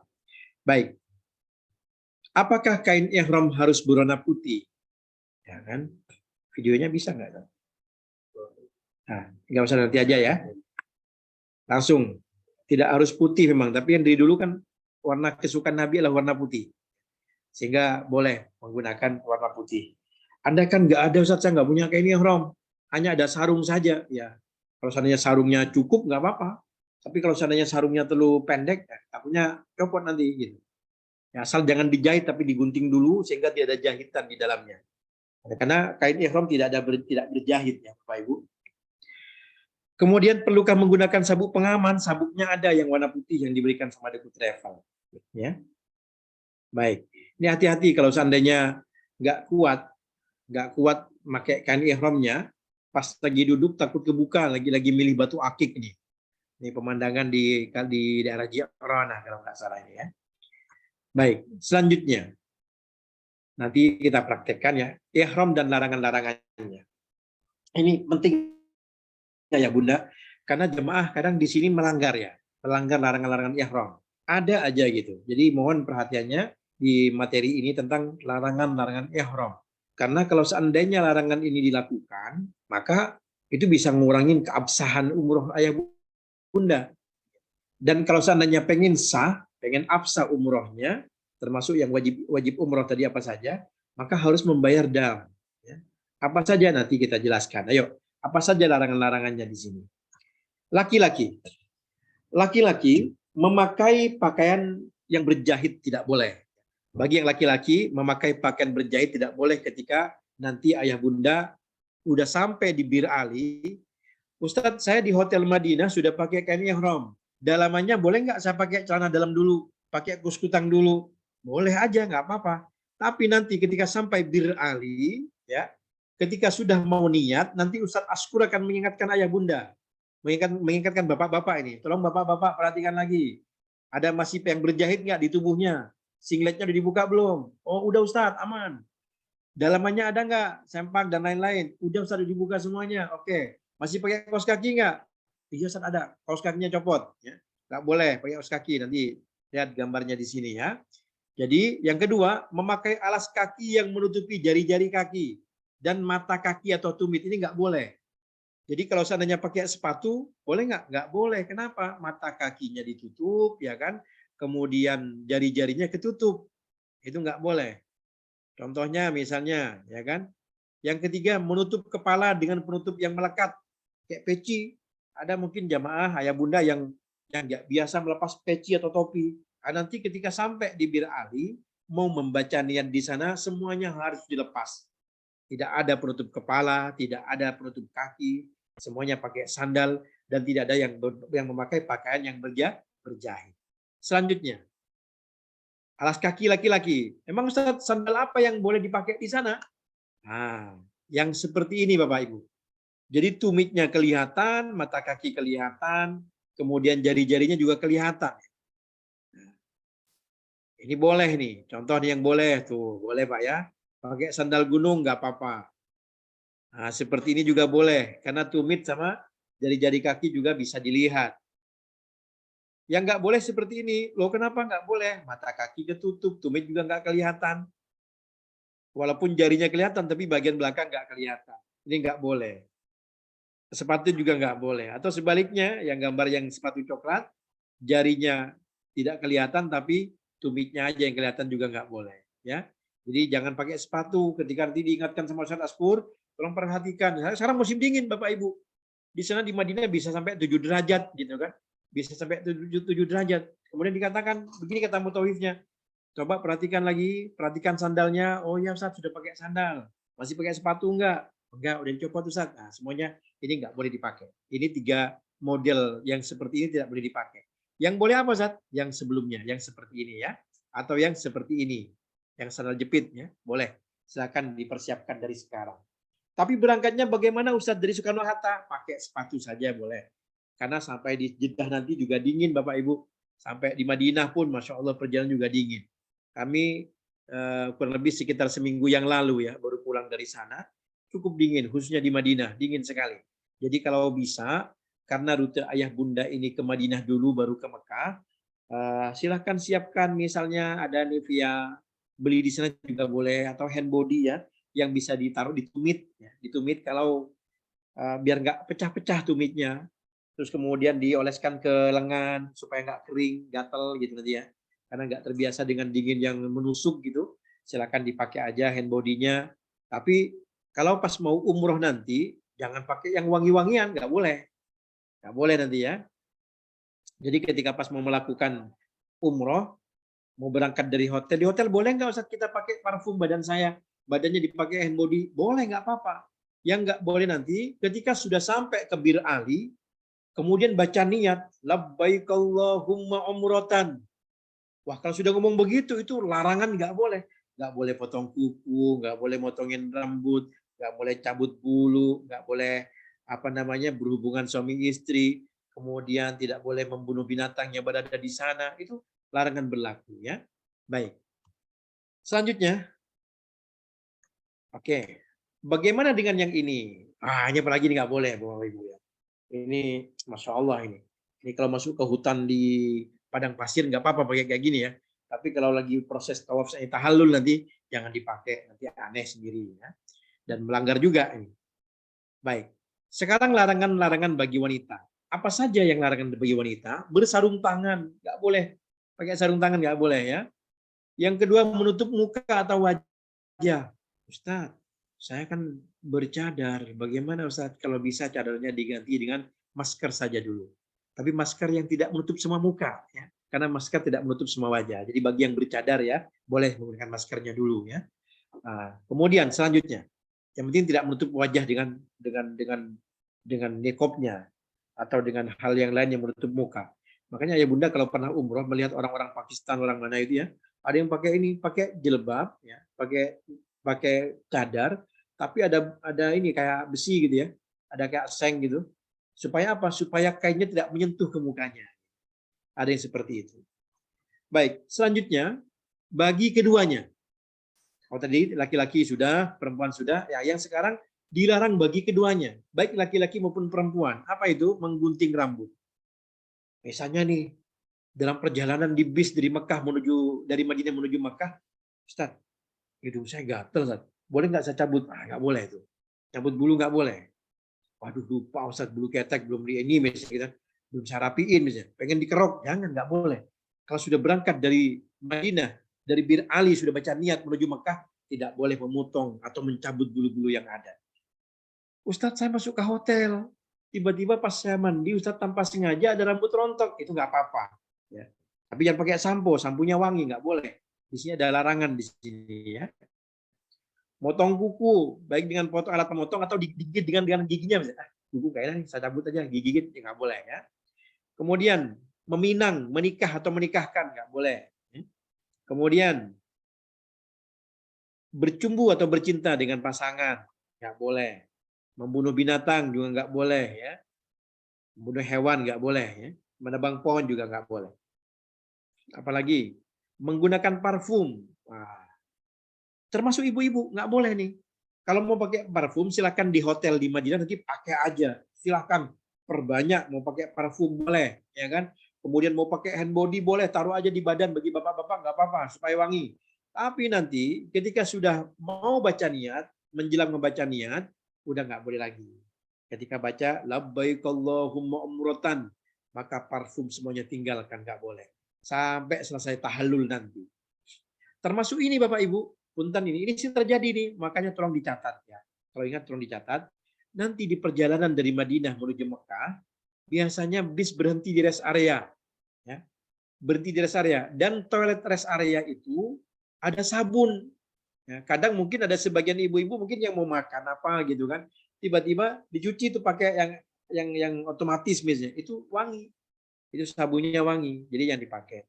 Atau misalnya ada catering dari pihak travel, ada catering biasanya karena cateringnya dari sana, di dalamnya ada tisu basah, dan itu tisunya wangi, jangan dipakai ya. Intinya hati-hati, yang wangi-wangian itu nggak boleh dipakai, termasuk tisu yang wangi, kemudian parfum yang wangi dan seterusnya. Apalagi dengan sengaja, Ustadz ini ihram saya kayaknya bau, Ustadz mau saya semprotin ya. Nah, pagi disemprotnya pas kapan? Disemprotnya habis baca niat, nggak boleh, itu melanggar. Ya, itu melanggar. Jadi biasakan yang sebelumnya sudah selesaikan. Pakai parfum sebelum kita berangkat ke Bir Ali, kemudian memotong kuku silakan sebelum berangkat ke Bir Ali, selesaikan sunnah-sunnahnya ini sebelum keberangkatan. Baik, selanjutnya. Apa ini? Menggunjing, mencaci, berkata-kata porno, rafas ya, atau bertengkar, ini nggak boleh. Baik. Seandainya melakukan itu gimana, Ustaz? Seandainya melakukan pelanggaran gimana? Iya, Ustaz, saya itu lupa, saya sebelum berangkat pakai parfum tadi apa? Pas di hotel, padahal kita akan berangkat dari Madinah jam sekian. Sampai di hotel sebelum ke Masjidil Haram, lupa saya pakai sabun yang di hotel atau pakai parfum, nah itu melanggar. Melanggarnya apa? Bayarnya apa? Bayar fidyah namanya. Fidyahnya berapa? 90 real. Ya. 90 real supaya absah nanti. 90 real buat apa Ustaz? Dipakai untuk memberi makan 6 orang fakir miskin di sana. Siapa yang ngasih makan Ustaz? Nanti kasih aja ke Ustaz Askur, Ustaz mohon bantuannya. Saya melanggar Ustaz. Saya tiba-tiba di kamar sebelum turun ke Masjidil Haram, saya pakai parfum. Nah, itu boleh. Ini bayar fidyah Ustaz. Monggo. Sehingga apa? Benar-benar sempurna itu umrohnya ya. Karena tidak melakukan pelanggaran ihram. Andai kan melakukan pelanggaran ihram, maka supaya sempurna umrohnya, absah umrohnya, maka silakan membayar ketentuan-ketentuan yang sudah ada. Seperti misalnya kalau pakai parfum, kemudian dengan sengaja mencopot rambut, kemudian dengan sengaja misalnya pelanggaran-pelanggaran ihram yang lain dipakai, pakai sepatu tanpa sengaja misalnya, itu membayar fidyah. Fidyahnya apa? 6 orang fakir miskin dikasih makan, sekitar 90 real. Oh ternyata Ustadz pelanggarannya banyak. Sudah potong kuku, sampai ke Mekah, kain ihramnya ditaruh, ganti baju biasa, kemudian kepalanya ditutup pakai peci dan lain-lain. Itu apa Ustadz? Pelanggarannya udah menumpuk. Apa? Ya dam aja, potong kambing. Sekitar 2.500.000 atau 3 jutaan. Ya. Kalau 90 real berapa ya? Nggak banyak ya. Makanya hati-hati banget nih. Di larangan-larangan ihram, saya wanti-wanti tentang hal ini. Mudah-mudahan sempurna nanti umrohnya ya. Dengan meninggalkan larangan ihram. Kemudian misalnya, iya Ustadz, tiba-tiba sampai hotel, karena saya kemalaman misalnya, saya sempat tidur sama istri dan terjadi Ustadz hubungan suami istri, wah itu lebih parah lagi Pak, itu motong onta, 1 ekor onta dipotong tuh harganya 25 juta Pak. Nah, supaya absah umrohnya ini ada hadisnya, bukan kita yang buat aturan seperti ini. Makanya supaya absah umroh ayah bunda, ayo hindari larangan-larangan ihram. Tadi di awal katanya boleh saat pakai parfum, yaitu sunnahnya sebelum berangkat. Pas lagi di hotel nih, wangi-wangiin badan, dibersihkan kukunya, ya kan? Tapi ketika kita sudah baca niat ihram, niat umroh, labbaik Allahumma umrotan. Setelah itu nggak boleh yang sebenarnya dilakukan, sunnah-sunnah itu nggak boleh dilakukan. Jadi sunnah-sunnah yang disebutkan pakai parfum itu sudah nggak berlaku ketika ayah bunda sudah membaca niat umroh. Labbaik Allahumma umrotan, itu nggak boleh dilakukan lagi. Baik, selanjutnya tawaf. Kita akan belajar tawaf. Nanti untuk di akhir praktek memakai pakaian ihram ya. Tawaf. Syarat dan kewajiban. Apa syaratnya? Suci dari hadas dan najis pada badan, pakaian dan tempat. Pastikan ayah bunda sudah pakai bersih badannya gitu ya. Tidak ada najis dan lain-lain. Kemudian yang kedua, menutup aurat. Ya, menutup aurat. Bagi perempuan menutup aurat, laki-laki juga tutup auratnya. Ustadz, ketika saya udah dalam proses ihram, Ustadz, perjalanan dari Madinah menuju Mekah, tanpa sengaja rambut saya keluar, Ustadz. Rambut saya kelihatan nih, kata ibu-ibu nih. Rambut saya kelihatan, Ustadz. Gimana, Ustadz? Ini melanggar nggak? Enggak, udah langsung aja masukin lagi rambutnya. Ya, masukin rambutnya. Ustadz, saya kan masuk ke toilet perempuan. Sesama perempuan di situ. Saya, ya betis saya kelihatan, Ustadz. Ya sama-sama ibu-ibu nggak apa-apa. Gitu ya. Tapi kalau sudah di luar, ternyata ada yang nggak pakai kaos kaki, langsung pakai kaos kakinya. Begitu ya, tutupin auratnya ya. Baik, setelah itu yang ketiga, niat tawaf. Nawaitu tawafa lil umrati qurbatan lillahi ta'ala.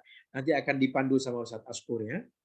Kemudian memulai dan mengakhiri tawaf pada sudut Hajar Aswad.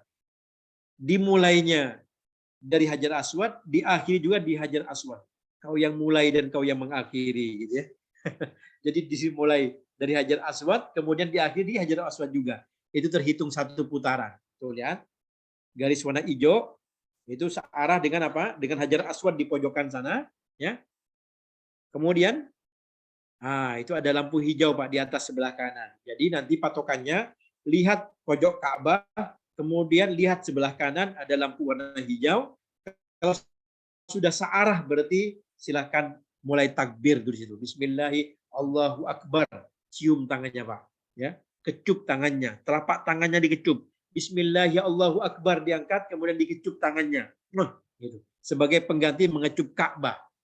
Karena mohon maaf, sebagai pengganti mengecup Hajar Aswad. Nah, Hajar Aswad ini ada nggak pahalanya? Ya ada. Nabi Muhammad mencium Hajar Aswad. Umar bin Khattab dan sahabat-sahabat Nabi juga mencium Hajar Aswad. Tapi kondisi seperti ini dengan jamaah yang padat sekali itu tidak memungkinkan dan akan lepas nanti dari barisan. Jadi semuanya untuk para jamaah hanya cukup mengangkat tangan saja ke arah Ka'bah, kemudian membaca Bismillahi Allahu Akbar, kecup tangannya. Ya. Nanti insya Allah di tanggal 13 akan ada praktek manasik ya di Hotel City. Insya Allah akan kami bantu bagaimana caranya, cara ngecupnya seperti apa. Gitu. Baik, selanjutnya, itu Hajar Aswad searah dengan lampu hijau yang berada di tembok Masjidil Haram. Ya. Baik, yang kelima, menjadikan Ka'bah selalu di sebelah kiri. Jadi Ka'bahnya di sebelah kiri, jangan sampai karena kita asik ngobrol, tiba-tiba punggung kita malah yang ada di sisi Ka'bah. Ya. Atau misalnya sebelah kanan kita, karena kita noleh ke belakang sambil ngobrol, sambil tawaf, kita noleh ke belakang, itu nggak boleh. Ya. Menjadikan Ka'bah selalu di sebelah kiri. Baik, selanjutnya, meyakini telah sempurna 7 putaran. Untuk yang seperti ini Bapak Ibu silakan misalnya doa-doanya bebas. Doa-doanya bebas. Yang disunahkan apa Ustaz? Dari Hajar Aswad ke Rukun Yamani membaca Subhanallah walhamdulillah wala ilaha illallah wallahu akbar wala haula wala quwata illa billahil aliyyil azim. Dari Rukun Yamani ke Hajar Aswad membaca apa? Rabbana atina fid dunya hasanah wa fil akhirati hasanah wa qina adzabannar wa adkhilal jannata ma'al abrar ya aziz ya ghaffar ya rabbal alamin. Ya. Ustadz boleh nggak doa yang lain nanti setelah itu? Boleh. Putaran pertama buat doa diri sendiri dulu. Putaran kedua buat istri atau suami. Putaran ketiga buat orang tua. Putaran keempat buat anak-anak. Putaran kelima buat kerabat-kerabat dekat, keluarga dekat, misalnya om, bibi, dan lain-lain. Ya, putaran keenam buat sahabat-sahabat kita yang nitip doa. Pastinya kan banyak nih Bapak Ibu ya yang nitip doa. Kemudian yang ketujuh, doain kaum muslimin di seluruh dunia. Ya, itu 7 putaran pas tuh, silakan berdoa. Jangan pernah merasa kehabisan doa. Ya, kalau perlu ustadznya muter amin di belakangnya, amin, amin, amin gitu. Ya, seperti itu Bapak Ibu. Baik, selanjutnya sunnah-sunnah tawaf. Apa sunnah-sunnah tawaf ini? Pertama, mencium hajar aswad. Ini nggak memungkinkan karena posisinya kan ramai betul dan kondisi berjamaah. Silakan angkat tangan saja dari jauh, kemudian cium tangannya. Baik, selanjutnya kain ihram yang sebelah kanan dibuka supaya keteknya kelihatan. Menjadikan kain ihram di bawah ketiak kanan dan di ujungnya di pundak kiri itu. Lihat Bapak Ibu. Untuk yang Bapak-Bapak perhatikan, ketika nanti mau tawaf, dari depan Masjidil Haram akan diingatkan oleh mutawif, oleh Ustadz Askur nanti, tolong silakan dilipat kain ihramnya sebelah kanan. Nah, seperti itu penampakannya, kelihatan. Kalau sa'i gimana Ustadz? Tutup lagi. Ya, tutup lagi nggak apa-apa. Baik, tapi selama perjalanan dari hotel sampai tahallul, sebelum tahallul nanti, jangan sampai karena dingin di sana, kain ihram ini dijadikan apa? Penutup kepala sama telinga, kayak pakai selimut atau kayak pakai jaket, ini nggak boleh ya. Baik. Kemudian lari-lari kecil pada 3 putaran pertama. Apa rahasianya Ustaz? Insya Allah nanti di Hotel City saya jelaskan ya. Ini khusus pria ya. Baik. Kemudian menghadap Hajar Aswad seraya mengangkat kedua tangan dan membaca Bismillah ya Allahu Akbar. Ketika memulai tawaf, angkat tangannya mengarah ke Hajar Aswad, Bismillah ya Allahu Akbar, dicium, kemudian jalan. Nanti ada doa-doanya di buku yang sudah dipegang ayah bunda semuanya. Ya. Kemudian tidak memutus putaran tawaf. Ya. Contoh misalnya setelah 3 putaran, Ustaz, saya capek, pengen tidur di hotel dulu dah. Nanti putaran keempat saya lanjutin lagi di hotel. Saya lanjutin lagi. Jangan, harus diputus ya. Kecuali misalnya batal wudhu. Karena Bapak Ibu, syarat sahnya tawaf itu, ayah bunda wajib punya wudhu. Ya. Wajib punya wudhu. Andaikan buang angin misalnya, di putaran ketiga, harus keluar untuk ngambil wudhu dulu. Baru dilanjutin di putaran ketiga. Di putaran yang batal itu. Lagi muter-muter, putaran kelima, Masya Allah, keluar angin tanpa sengaja gitu. Dia kan batal wudhunya. Sedangkan tawaf dalam kondisi batal wudhu nggak boleh, nggak sah. Dia keluar, minta antar ke mutawif untuk apa? Untuk diantar ke tempat wudhu. Seperti itu ya. Tapi mudah-mudahan nanti jangan sampai ada yang batal lah. Jangan sampai ada yang batal, sekiranya bisa ditahan-tahan dulu ketika tawaf. Karena ketika ibu dan bapak sa'i, itu tidak menjadi syarat harus punya wudhu. Ya. Jadi batal wudhu nggak apa-apa ketika sa'i. Tapi kalau ketika tawaf, wajib punya wudhu. Ya. Baik. Selanjutnya, memperbanyak doa dan zikir ketika muta. Nih, perhatikan Bapak Ibu. Tuh, Hajar Aswad nomor 1. Nomor 2, multazam. Tolong ditempel nih, seandainya ayah dan bunda sempat mampir ke multazam. Tempelkan dadanya, tempelkan pipinya. Kemudian berdoa kepada Allah Subhanahu wa taala. Itu tempat mustajab yang nomor 2 itu. Antara pintu Ka'bah nomor 3, antara pintu Ka'bah dengan Hajar Aswad antara 3 dan 1, di tengah-tengahnya itu ada angka 2, itu namanya multazam. Itu tempat mustajab sekali. Pintu Ka'bah juga mustajab. Tempat area mustajab semuanya ya bunda. Ya. Cuman yang banyak di hadis-hadis di mana? Di multazam. Di pintu Ka'bah, kemudian di Hijri Ismail, itu tempat-tempat mustajab berdoa. Terus yang dibaca apa Ustaz? Nah, yang dibaca apa? Ya, maaf ya. Yang keempat ada Hijri Ismail nomor 4. Yang kelima Rukun Yamani. Lah ketika sampai nomor 5 nanti ayah bunda, silakan angkat tangan lagi. Bismillah ya Allahu Akbar. Tapi nggak pakai dikecup. Karena Nabi dulu ketika sampai di nomor 5 hanya nyentuh saja. Tidak menciumnya. Sedangkan di nomor 1 beliau mencium. Ya. Jadi ketika sampai Rukun Yamani cukup angkat tangan saja. Membaca Bismillah ya Allahu Akbar. Dan yang keenam ada Makom Ibrahim. Kapan kita ke sana? Ke belakang makom. Ketika ayah bunda melaksanakan tawaf. Kemudian sholat 2 rakaat di belakang makom Ibrahim. Tapi tempatnya agak jauh ya di belakang. Supaya tidak mengganggu orang-orang yang sedang tawaf di sana. Selanjutnya, Apa bacaannya? Tuh, lihat. Ketika sampai pojok Hajar Aswad membaca apa? Bismillahirrahmanirrahim, Allahu Akbar. Kemudian ketika tawaf yang warna merah, perhatikan ayah bunda, itu dari Hajar Aswad ke Rukun Yamani, ya. Di Rukun Yamani nanti membaca Bismillahirrahmanirrahim, Allahu Akbar lagi. Tapi nggak dikecup, yang dikecup hanya yang di nomor 1 saja. Selama berada di garis merah, apa yang kita baca? Tuh, subhanallah walhamdulillah wala ilaha illallah wallahu akbar wala haula wala quwata illa billahil aliyyil azim. Sedangkan ketika berada di garis biru membaca apa? Rabbana atina fid dunya hasanah wa fil akhirati hasanah wa qina adzabannar. Itu saja. Jadi yang sebelah kanan yang merah itu doanya subhanallah dan seterusnya, sedangkan yang warna biru Rabbana atina fid dunya hasanah. Baik, selanjutnya Makom Ibrahim artinya tempat berpijak atau tempat berdirinya Nabi Ibrahim ketika membangun Ka'bah. Ya. Sekarang kita akan melaksanakan sa'i. Sa'i di Safa dan Marwah. Oh, ini bangunan lama Bapak Ibu. Ya, Safa Marwah. Syarat dan kewajiban. Apa sih syaratnya? Syaratnya sa'i. Syaratnya sa'i itu apa? Tawaf yang sah. Jadi kalau ayah bunda datang ke tempat sa'i, tapi nggak pakai tawaf, sa'i duluan. Kenapa di awal saya mengatakan harus ada tertib ya, harus tertib. Kenapa? Kalau nggak tertib ya nggak sah. Kan itu bagian dari rukun umroh. Misalnya datang ke Mekah, saya langsung sa'i saja, Ustaz. Tawafnya belakangan. Nggak bisa. Kenapa? Sa'i itu akan diterima oleh Allah pahalanya ketika Anda, Bapak Ibu semuanya, melaksanakan tawaf yang sah. Tawaf yang sah bagaimana Ustaz? Tawaf yang sah itu yang dipakai wudhu. Yang pakai wudhu, jadi punya wudhu ketika tawaf. Kalau seandainya ketika tawaf nggak pakai wudhu, batal wudhu, maka tawafnya nggak sah. Otomatis sa'inya juga tidak sah. Jadi tolong pastikan sah dulu tawafnya ayah bunda semuanya. Ya, baik. Selanjutnya Safa ke Marwah. Ada berapa meter Ustaz? Dari Safa ke Marwah kurang lebih sekitar 420 meter. Ya. Selama 7 kali, tinggal kali 7 saja. Jadi siapkan fisiknya.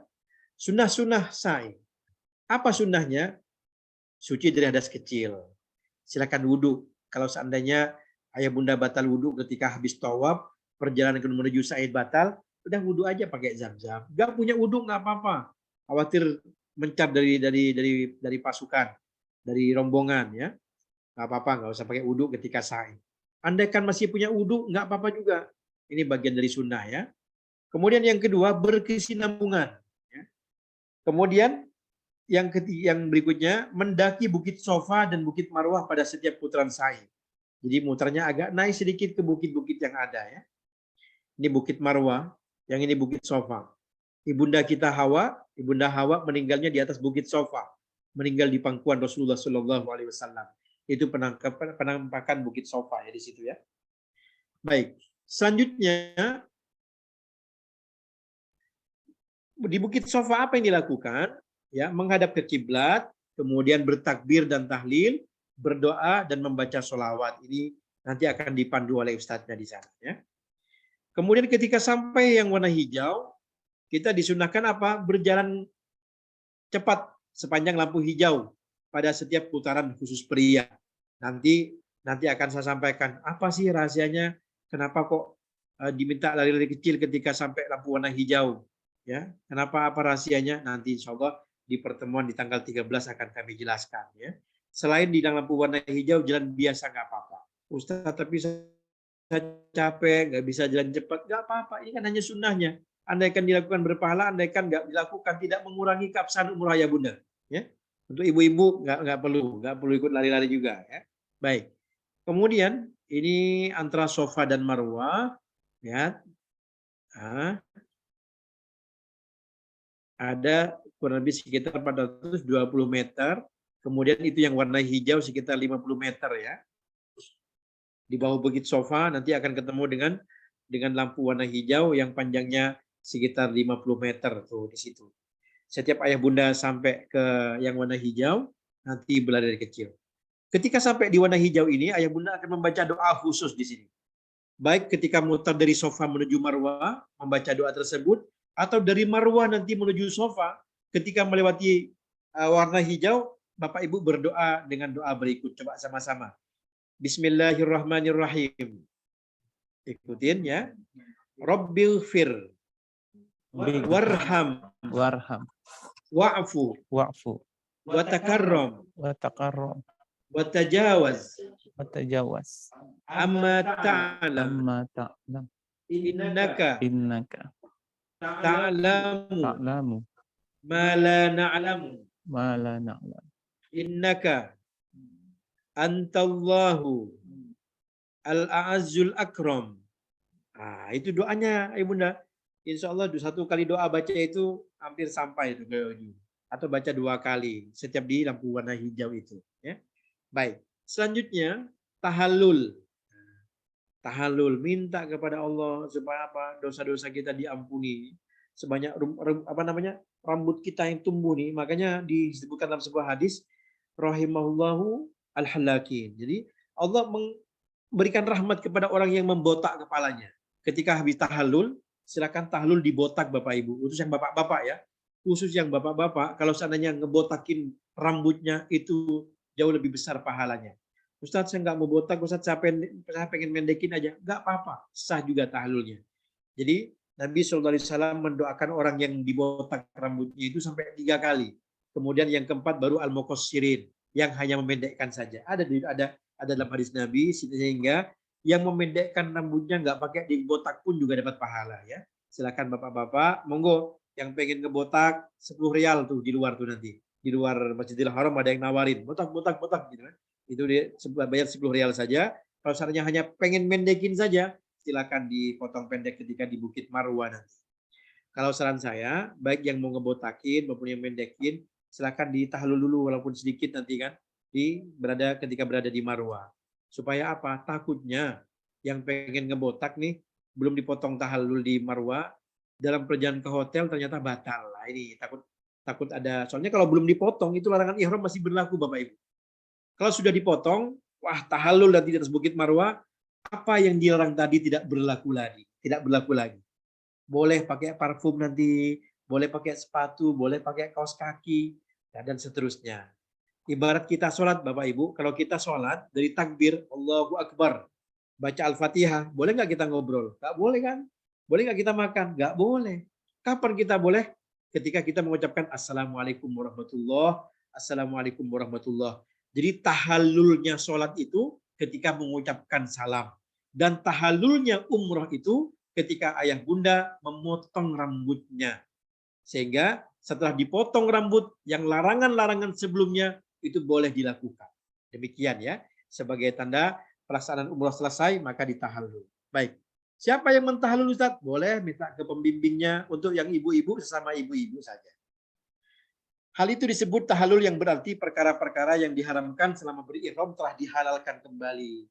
Boleh pakai parfum lagi ayah bunda, boleh biasanya pakai sandal, sepatu dan lain-lain.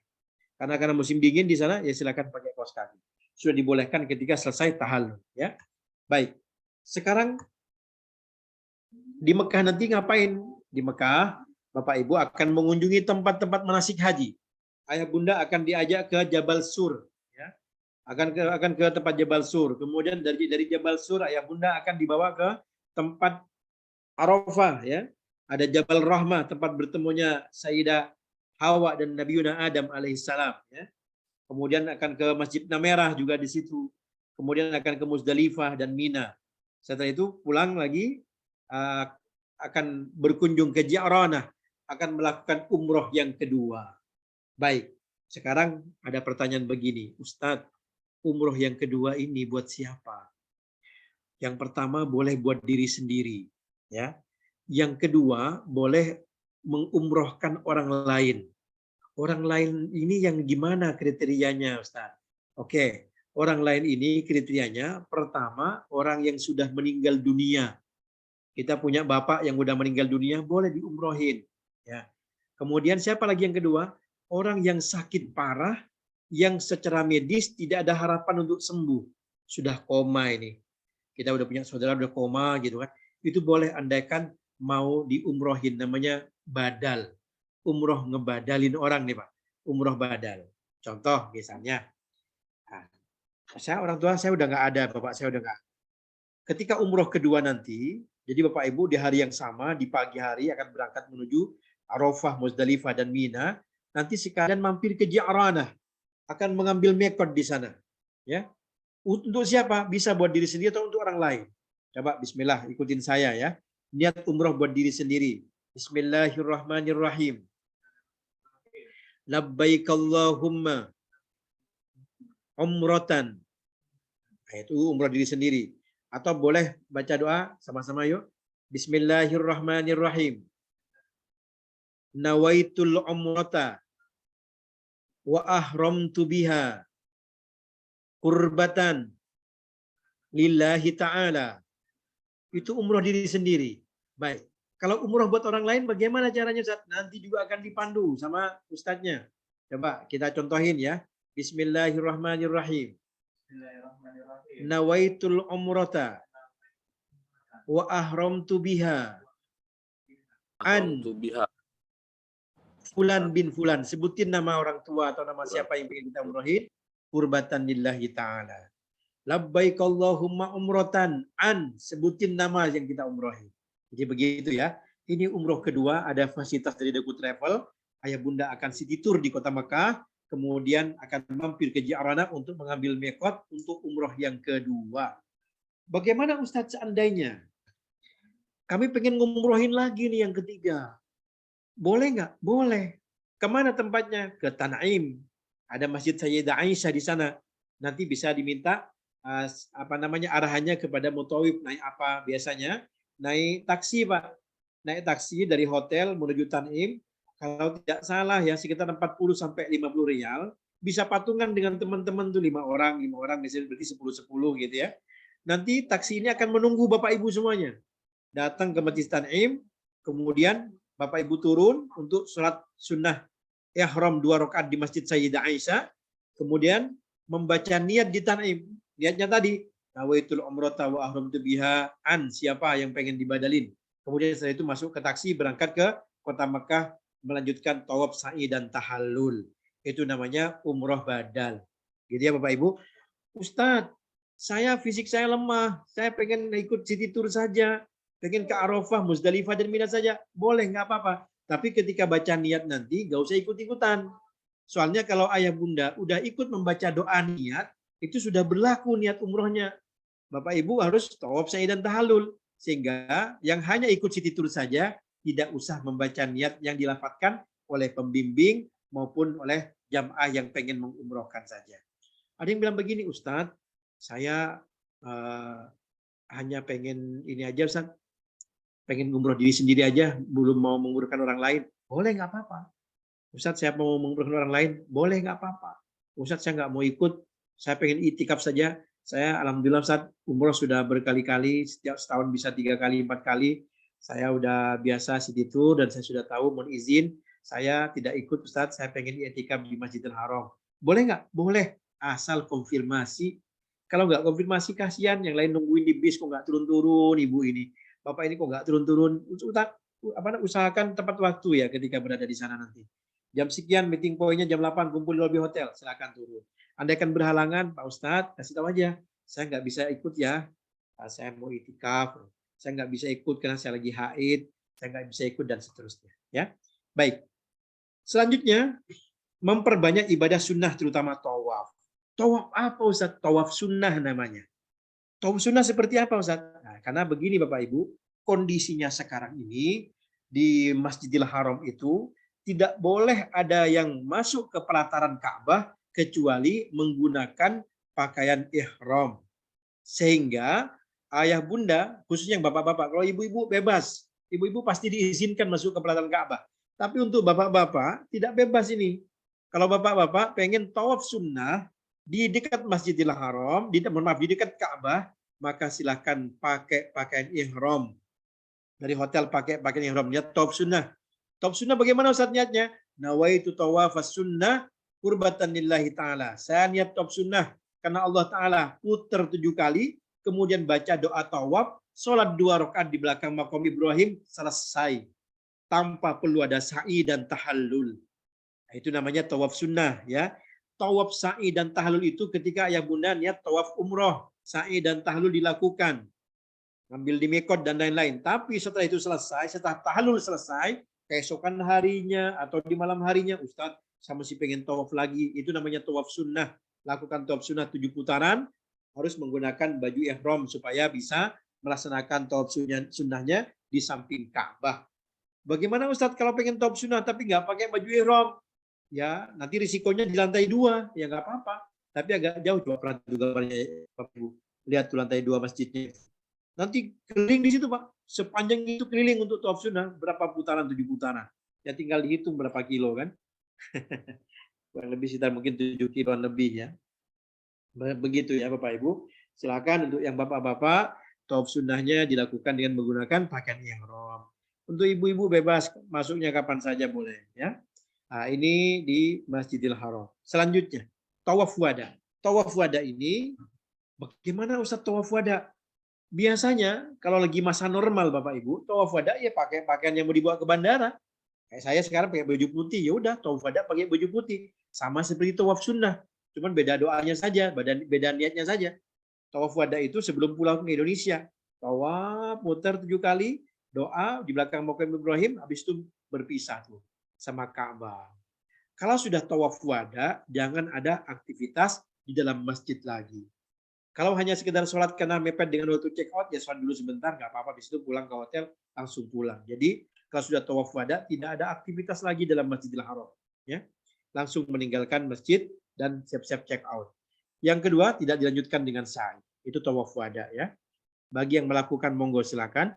Dalam mazhab Syafi'i ini hukumnya wajib. Namun sebagian mazhab ini mengatakan sunnah. Silakan ayah bunda yang meyakini wajib silakan ikut bersama Duku Travel untuk melaksanakan tawaf wada. Sedangkan yang biasanya tidak ikut tawaf wada, ya sekadar mau itikaf ya boleh itikaf saja. Ya. Baik, selanjutnya ziarah ke makam Rasul. Kita ke Madinah ini. Biasakan masuk masjid menggunakan kaki kanan terlebih dahulu. Membaca doa dalam perjalanan dari hotel misalnya, Allahumma ja'al fi qalbi nura wa fi basari nura. Kalau diterjemahkan ke bahasa Indonesia, ya Allah, berikanlah cahaya kepada hatiku, cahaya kepada pikiranku, cahaya kepada mataku, cahaya kepada telingaku, cahaya kepada mulut dan hidungku, cahaya di depanku, cahaya di belakangku, di samping kanan kiriku, cahaya di atasku, cahaya di bawahku. Ini minta cahaya sama Allah. Kemudian setelah itu ketika masuk masjid, Allahumma ghfirli waftahli abwaab rahmatik, ya Allah ampuni aku dan bukalah pintu rahmatmu ya Allah kepadaku. Masuk ke masjid menggunakan kaki kanan, tidak berisik di sana, Masya Allah ya. Ziarah ke makam Rasul, kemudian ziarah ke makam Sayyiduna Abu Bakar As-Siddiq dan Umar Al-Faruq radhiyallahu anhumah ya. Di situ ya. Kemudian selanjutnya ziarah ke pemakaman Baqi ya, ke pemakaman Baqi. Nanti bapak-bapaknya yang boleh masuk ke Baqi hanya bapak-bapak. Kalau ibu-ibu dari luar saja ya. Ziarah ke makam Baqi nanti akan ke Sayyidah Fatimah Zahra, ada makamnya Sayyidina Hasan bin Ali bin Abi Thalib, ada makamnya Sayyidina Abbas bin Abdul Muttalib, ada Sayyidah Zainab Ruqayyah sama Ummu Kulsum, ada istri Nabi Sayyidah Aisyah, Sayyidah Sauda, Sayyidah Zainab binti Jahsy dan lain sebagainya. Ada makamnya putra Nabi Muhammad, putra Nabi kita Muhammad, namanya Ibrahim bin Muhammad. Kemudian ada makam Imam Malik, ada Imam Nafi, ada Utsman bin Affan, ada Sa'ad bin Mu'ad, dan lain sebagainya. Ada Halimatus Sa'diyah juga dan lain-lain ya. Silakan bisa ziarah ke sana. Monggo mendoakan mereka, walaupun doanya mereka itu doa kita sebenarnya juga kembali kepada kita semuanya, kepada ayah bunda semuanya ya. Mereka insyaallah ahlul jannah. Kenapa? Disebutkan oleh Nabi, man sabara ala la'waiha kuntu lahu syafi'an yaumal qiyamah. Barang siapa yang sabar dengan kesusahan berada di Madinah, maka aku akan menjadi penyafaat nanti di hari kiamat. Apa contohnya Ustaz? Sampai ke sana ternyata Masya Allah, asam urat kambuh. Ya, kita nggak ngedumel, kita nggak marah-marah, kita sabar aja di kota Nabi. Insya Allah itu kita akan dapat syafaat dari baginda Rasulullah Shallallahu Alaihi Wasallam. Aduh Ustaz, saya kok nggak kebagian makanan, tapi Insya Allah nggak akan terjadi. Ya, Ustaz, saya nggak kebagian makanan karena kesiangan Ustaz. Saya pulang dari masjid jam 10:30, dapur udah tutup. Ya iya wajar kalau jam segitu tutup. Ya, harusnya kan dari pagi sampai jam 9-an ya. Tapi datangnya jam 10 lewat, udah tutup Ustaz, gak ada makanannya lagi. Sabar. Insya Allah kalau kita sabar dengan kesulitan berada di Madinah, maka akan Nabi kita akan menjadi penyafaat buat kita nanti di hari kiamat. Baik, selanjutnya. kunjungan ke tempat bersejarah. Kemana itu? Di antaranya nanti akan ke ziarah ke syuhada Uhud. Akan ke para syuhada Uhud, Sayyidina Hamzah dan Sayyidina Mus'ab bin Umair di sana ya. Dan para sahabat Uhud, ada 70 orang dikubur di sana. Kemudian kita akan melihat gunung Uhud karena disebutkan kata Nabi, Uhud yuhibbuna wa nahnu nuhibbuhu. Kita cinta kepada Uhud dan Uhud cinta kepada kita. Dan Uhud ini Bapak Ibu disebutkan bahwa salah satu gunung yang berada di surga nanti adalah Gunung Uhud. Allahu a'lam. Ya, begitu ya. Baik, menjaga sholat berjamaah, baca Quran sebanyak mungkin, kalau perlu hataman, ya, bagi-bagi jusnya, ada yang kebagian 2 juz dan sebagainya. Madinah Mekah waktu tempuh 5 sampai 6 jam. Perjalanan dari Madinah ke Mekah itu sekitar 5 sampai 6 jaman. Perbanyak talbiyah nanti, kan ngambil mikotnya di Madinah ya. Perbanyak talbiyah, labbaik Allahumma labbaik, labbaik la syarika laka labbaik, innal hamdah wan ni'mata laka wal mulk la syarika lak. Coba sama-sama yuk.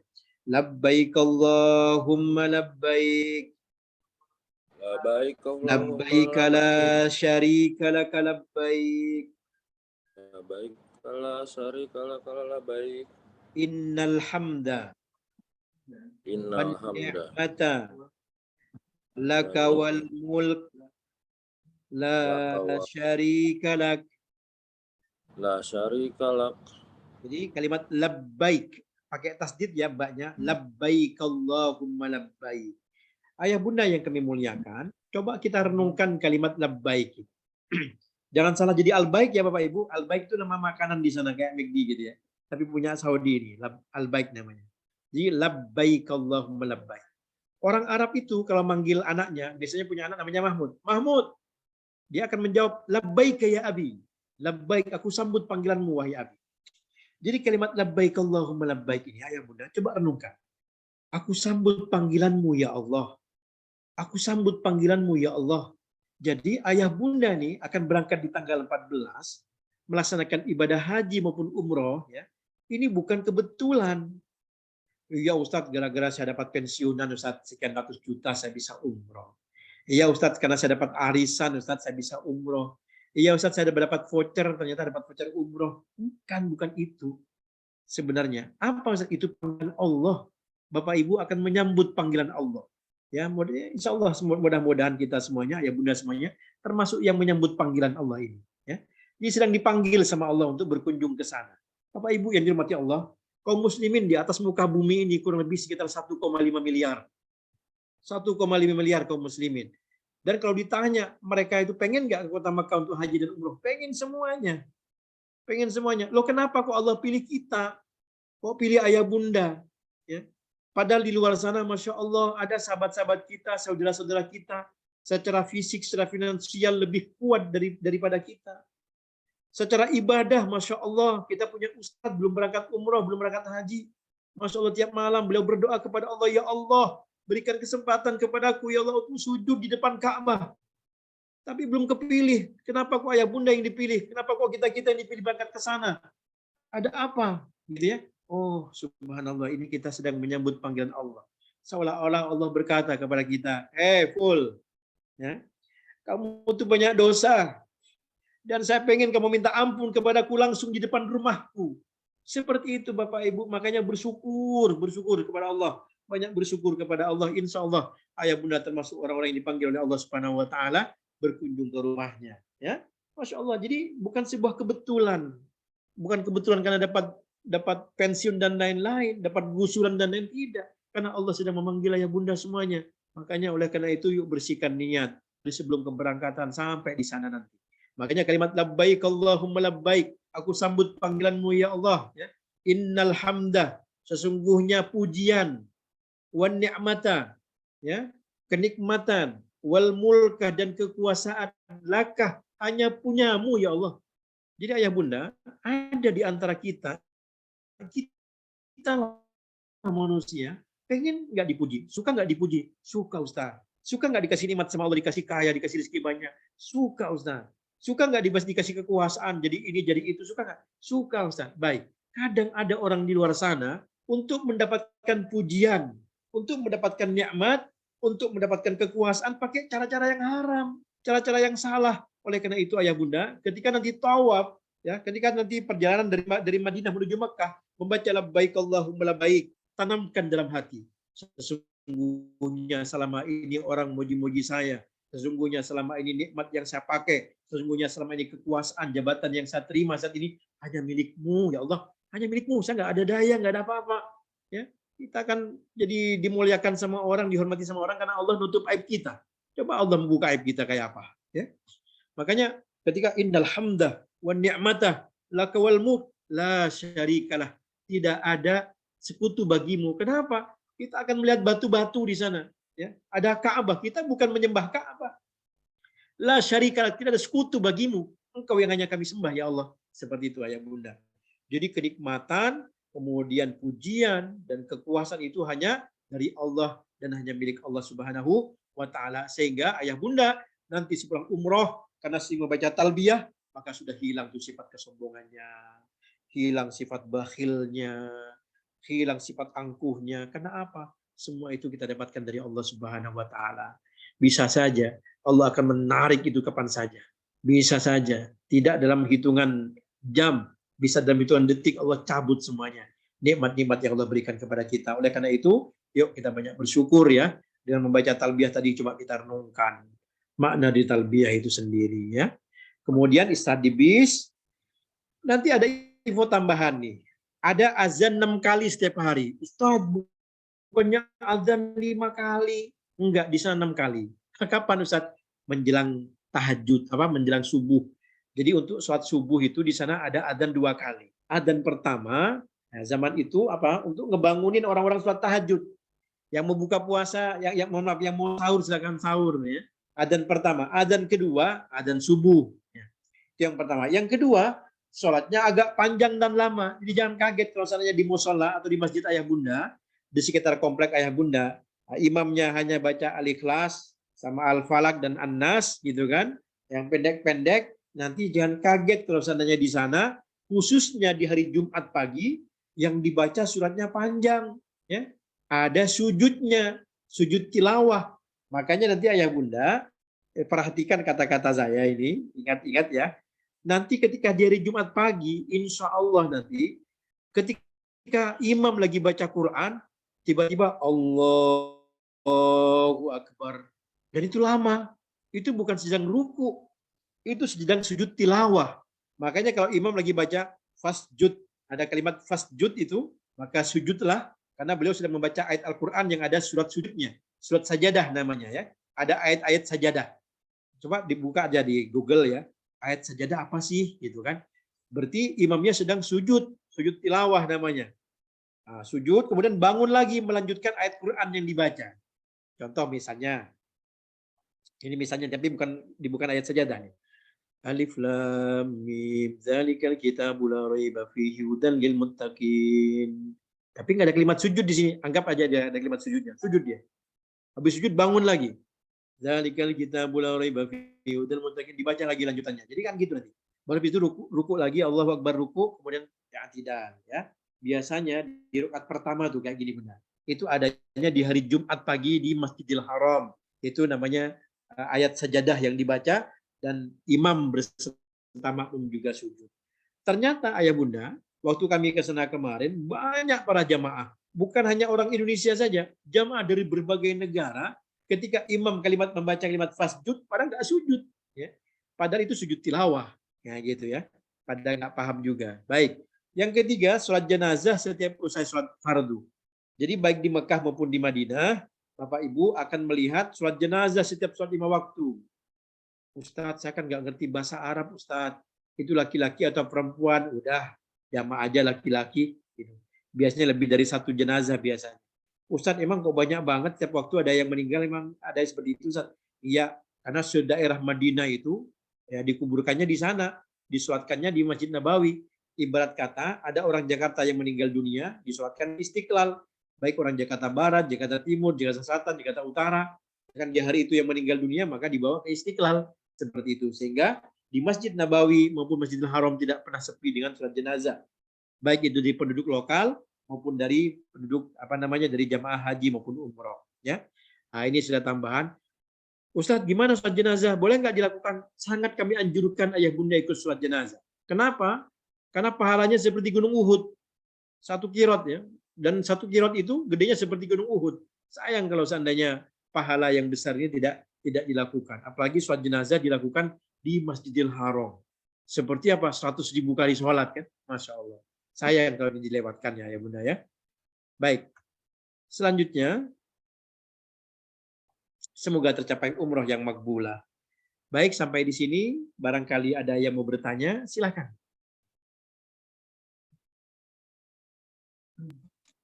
Baik Bapak Ibu sekalian, silakan bagi Bapak Ibu yang ingin berdialog, bertanya terkait dengan materi yang tadi disampaikan oleh Ustadz Saiful, kami persilahkan. Bila memungkinkan untuk open kamera, silakan membuka kameranya dan membuka mikrofonnya. Bila malu-malu misalkan, saya nggak memungkinkan untuk membuka kamera karena masih berada di kantor atau di tempat-tempat lain, meski di perjalanan, silakan untuk mengetikkan pertanyaan di kolom komentar. Baik. Praktek pasang. Ya. Belum ada? Siap. Bila belum ada, Bapak Ibu sekalian, khususnya bagi jamaah pria, jamaah laki-laki, insya Allah kita akan coba untuk mempraktekkan penggunaan ihram. Ya, bagi bapak-bapak yang ada di rumah dan memungkinkan untuk mengeluarkan kain ihramnya dari dalam koper, ayo kita sama-sama untuk mempraktekkan. Nanti Ustadz Saiful akan memandu bapak-bapak sekalian, ya agar tidak salah ya. Sebenarnya sih nggak ada yang benar, nggak ada yang salah ya, tapi paling tidak yang lebih baik dalam mengenakan pakaian ihramnya, agar jangan sampai nanti kain tersebut hanya dilibat-libat sehingga jalannya susah gitu kan, atau ternyata masih ada bagian yang tidak tertutup gitu kan. Nah, maka Bapak Ibu sekalian bisa nanti melihat Ustadz Saiful untuk memperagakan penggunaan pakaian ihram. Baik.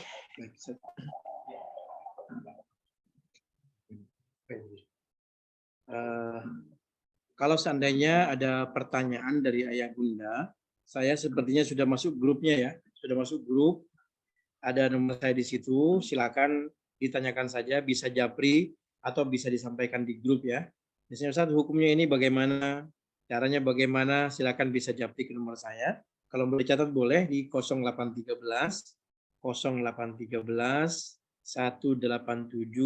358 36. Silakan yang mau konsultasi tentang manasik, tentang umroh ini silakan ditanyakan saja.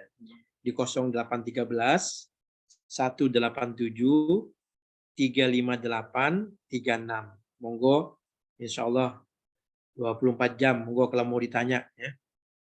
Kecuali di jam-jam tidur mungkin agak slow respon, tapi insya Allah di luar jam istirahat akan langsung kami balas ya. Monggo, karena misalnya di saat ini ada yang kurang dimengerti, bisa ditanyakan langsung, nanti bisa lewat telepon juga nggak apa-apa ya. Baik, selanjutnya kita akan praktek memakai kain ihram. Walaupun nanti di tanggal 13 insya Allah ayah bunda, andaikan misalnya praktek sekarang tidak memungkinkan, tetap akan saya coba dilihat saja. Nanti insya Allah di tanggal 13 ketika praktek manasik akan kami sampaikan ya, akan kami peragakan cara menggunakan kain ihram seperti apa. Dan nanti juga ketika ayah bunda berada di Madinah, insya Allah akan ada pemantapan dari ustadznya di sana, baik dalam perjalanan ya, nanti akan disampaikan bagaimana cara menggunakan kain ihram dan lain-lain sebagainya. Baik, itu saja. Ayo Ustaz, kita coba. Baik. Bismillah.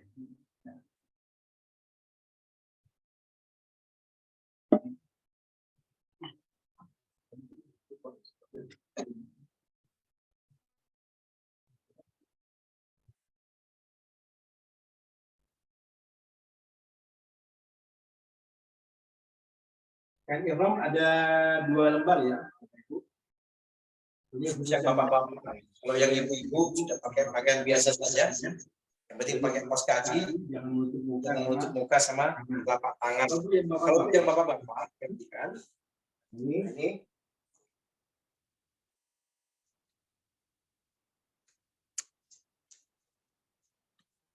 Seperti ini ya. Nanti ujung ketemu ujung Bapak Ibu. Ya Bapak-bapak, ini ujung ketemu ujung. Ini ujungnya. Ini. Perhatikan ya. Kemudian sama seperti kita pakai sabun. Masukin ke dalam sini. Kemudian begini. Biar kelihatan bentuknya. Gini ya. Kemudian dilipat. Sama seperti kita melipat sarung. Nanti khusus yang bapak-bapak juga ada ikat pinggang, ya. Ikat pinggangnya ada. Sampai dulu.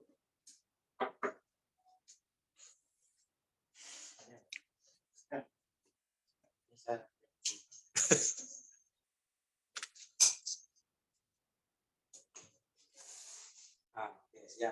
Nah, ini ikat pinggangnya.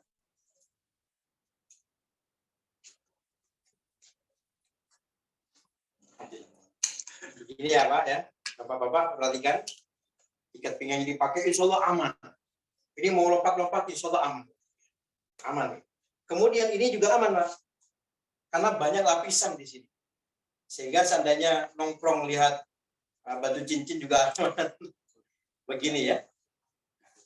Ini bagian bawah dan bagian atas. Bagian atasnya. Bagian atas. Seperti ini. Nanti ketika dalam posisi tawaf, saya ulang, ketika posisi tawaf begini Pak. Ketiak sebelah kanan, ini ujung ini bisa dimasukin ke dalam. Bisa dilipat di sini. Ya. Kemudian, yang sebelah kanan, ketiak sebelah kanan dibuka. Begini. Posisinya seperti ini. Baru kita tawaf. Selesai tawaf, kita tutup lagi. Ketika menuju sa'i, tutup. Jadi masukin aja ke belakang, nggak apa-apa. Masukin dilipat, seperti ini. Ya, seperti ini. Allahu Akbar, sholatnya juga nyaman, nggak dingin. Nanti ketika sebelum tahallul, jangan sampai bapak-bapak menjadikan kain ihramnya ini dipakai untuk menutup kepala. Kenapa? Karena tidak boleh ketika ihram itu, ketika pakai ihram, tidak boleh menutup kepala. Ya, apalagi sengaja minta peniti ke istrinya dipakai begini. Ini nggak boleh. Ya, jadi nggak boleh begini, tetap harus seperti ini Bapak. Kemudian boleh ketika selesai tawaf, ketika pas sa'i dipakai begini nggak apa-apa. Dipakai jadi selimut boleh-boleh saja. Asal tidak menutupi bagian kepala. Tapi kalau sudah tahallul silahkan dipakai saja. Begitu ya.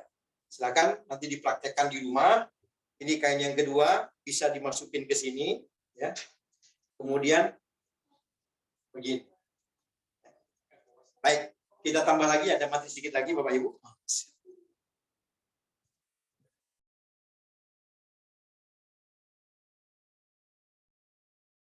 Ada yang bertanya, Ustadz, boleh nggak kita pakai paniti? Paniti dimasukin, nggak usah. Itu namanya menyambung kain, jadi nggak usah pakai paniti lagi. Ada yang bertanya misalnya, boleh nggak Ustadz, saya kan kalau pusing pakai fresh care. Pakai fresh care, sedangkan fresh care kan aromanya ada yang wangi, ada yang rasa apel dan lain-lain. Tidak apa-apa, karena niatnya bukan untuk mewangikan badan. Untuk pengobatan, nggak apa-apa. Misalnya pakai kayu putih, ditaruh di bagian kepala, tidak apa-apa. Karena niatnya bukan untuk mengharumkan badan, tapi untuk pengobatan. Ustadz, boleh nggak gosok gigi? Boleh. Boleh. Yang nggak boleh, mandi boleh nggak? Boleh. Yang nggak boleh pakai sabun yang wangi di situ. Ya, nggak boleh. Biasanya bawa di Indonesia beli sabun Lux, sabun apa macam-macam, sabun Gift dan lain-lain lah. Yang biasa dipakai ayah bunda apa gitu kan. Dipakai mandi di sana, ketika dalam kondisi pakai ihram itu nggak boleh. Tapi setelah tahallul boleh dilakukan. Selama berada di Hotel Madinah sebelum kita berangkat ke Bir Ali, boleh nggak pakai wangi-wangian? Boleh sekali. Ya. Ustadz boleh nggak pakai tas selempang? Boleh. Kan itu ada jahitannya Ustadz. Iya boleh karena tidak membentuk lekukan tubuh kita. Pakai sal boleh nggak? Boleh. Ya. Karena tidak membentuk lekukan tubuh kita, hanya dipakai untuk melindungi badan dari kedinginan aja di leher kita. Nggak apa-apa ya. Pakai jam tangan boleh nggak? Boleh, nggak apa-apa. Seperti itu ya, ayah bunda. Barangkali ada yang bertanya, monggo silakan. Sebelum saya tutup, barangkali yang bertanya, Ustaz. Kalau tidak ada, silakan nanti yang mau komunikasi, mau bertanya seputar tentang manasik, bisa langsung japri ke nomor saya tadi yang disebutkan, yang ada di kolom chat. Kemudian bisa ketemu juga nanti insya Allah di tanggal 13 di Hotel City. Kita akan pemantapan lagi tentang manasik yang sudah disampaikan. Demikian dari kami. Jazakumullah khairan katsiran. Wassalamualaikum warahmatullahi wabarakatuh. Waalaikumsalam warahmatullahi wabarakatuh. Baik, terima kasih Ustadz Saiful Bahri yang telah menyampaikan materi di pagi hari ini. Bapak Ibu sekalian, ini bukan pertemuan terakhir kita. Insya Allah sebelum keberangkatan menuju Tanah Suci, kita akan sama-sama berkumpul. Kemudian praktek manasik di Hotel City sebelum Bapak Ibu berangkat ke Tanah Suci. Jadi mohon izin persiapkan kesehatan sebaik-baiknya, jaga kesehatan. Bagi yang pengen misalkan suntik vitamin C, silahkan suntik vitamin C dulu ya, biar mungkin lebih segar, lebih kuat, ya lebih punya energi ketika berada di Tanah Suci. Baik, itu saja dari kami, Daku Travel. Bila tidak ada pertanyaan, kita tutup dengan lafaz hamdalah. Alhamdulillahirrabbilalamin, istighfar dan doa kafaratul majelis, subhanakallahumma wabihamdik, syada la ilaha illa anta astaghfiruka wa atubu ilaik. Silakan nanti bila ada pertanyaan di luar dari aktivitas Zoom kita kali ini, silakan untuk bisa menanyakan lewat grup. Insya Allah kami akan berusaha menjawab segala kebutuhan Bapak Ibu sebelum keberangkatan ke Tanah Suci. Assalamualaikum warahmatullahi wabarakatuh. Baik, makasih banyak Pak Hardi, Bu Titin, Pak Bowi, Bu Hani, Bu Munarsi. Terima kasih. Ya.